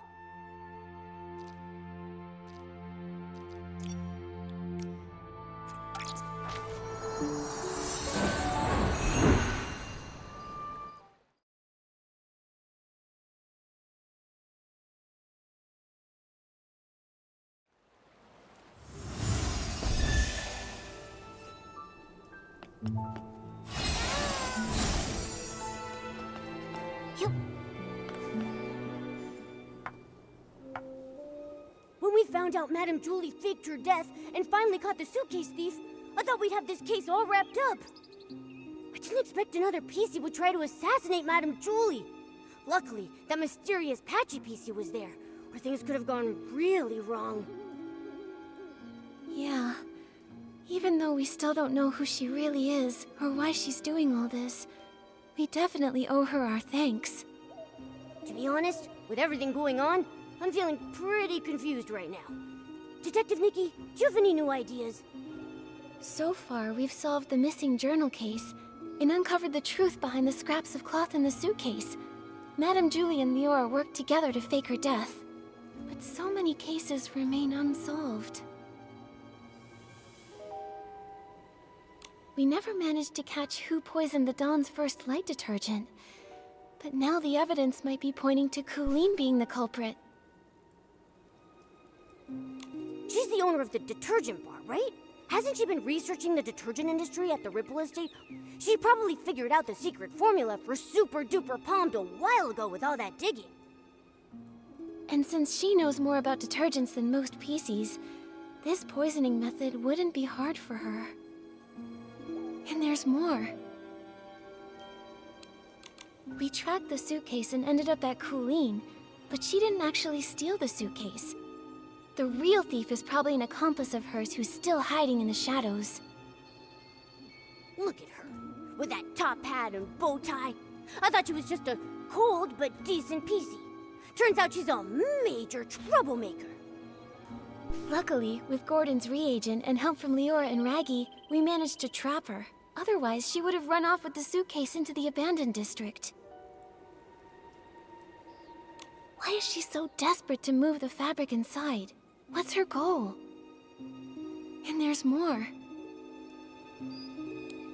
If it weren't for Madame Julie and Leora stepping in, we would have never known that all of this connects back to the Thread Star from hundreds of years ago. Using PCs to... It's too cruel. I can barely say it out loud. Such a heartless company. Even though the Kingdom Guard's Operation Starstrike was a huge success, Thread Star somehow rose again. Not only cruel, but also cunning. They're preparing the Golden Vision. Maybe it's connected to Madame Julie's assassination. At least we caught Colleen, found out she's part of Threadstar's remnants, and know she definitely has an accomplice.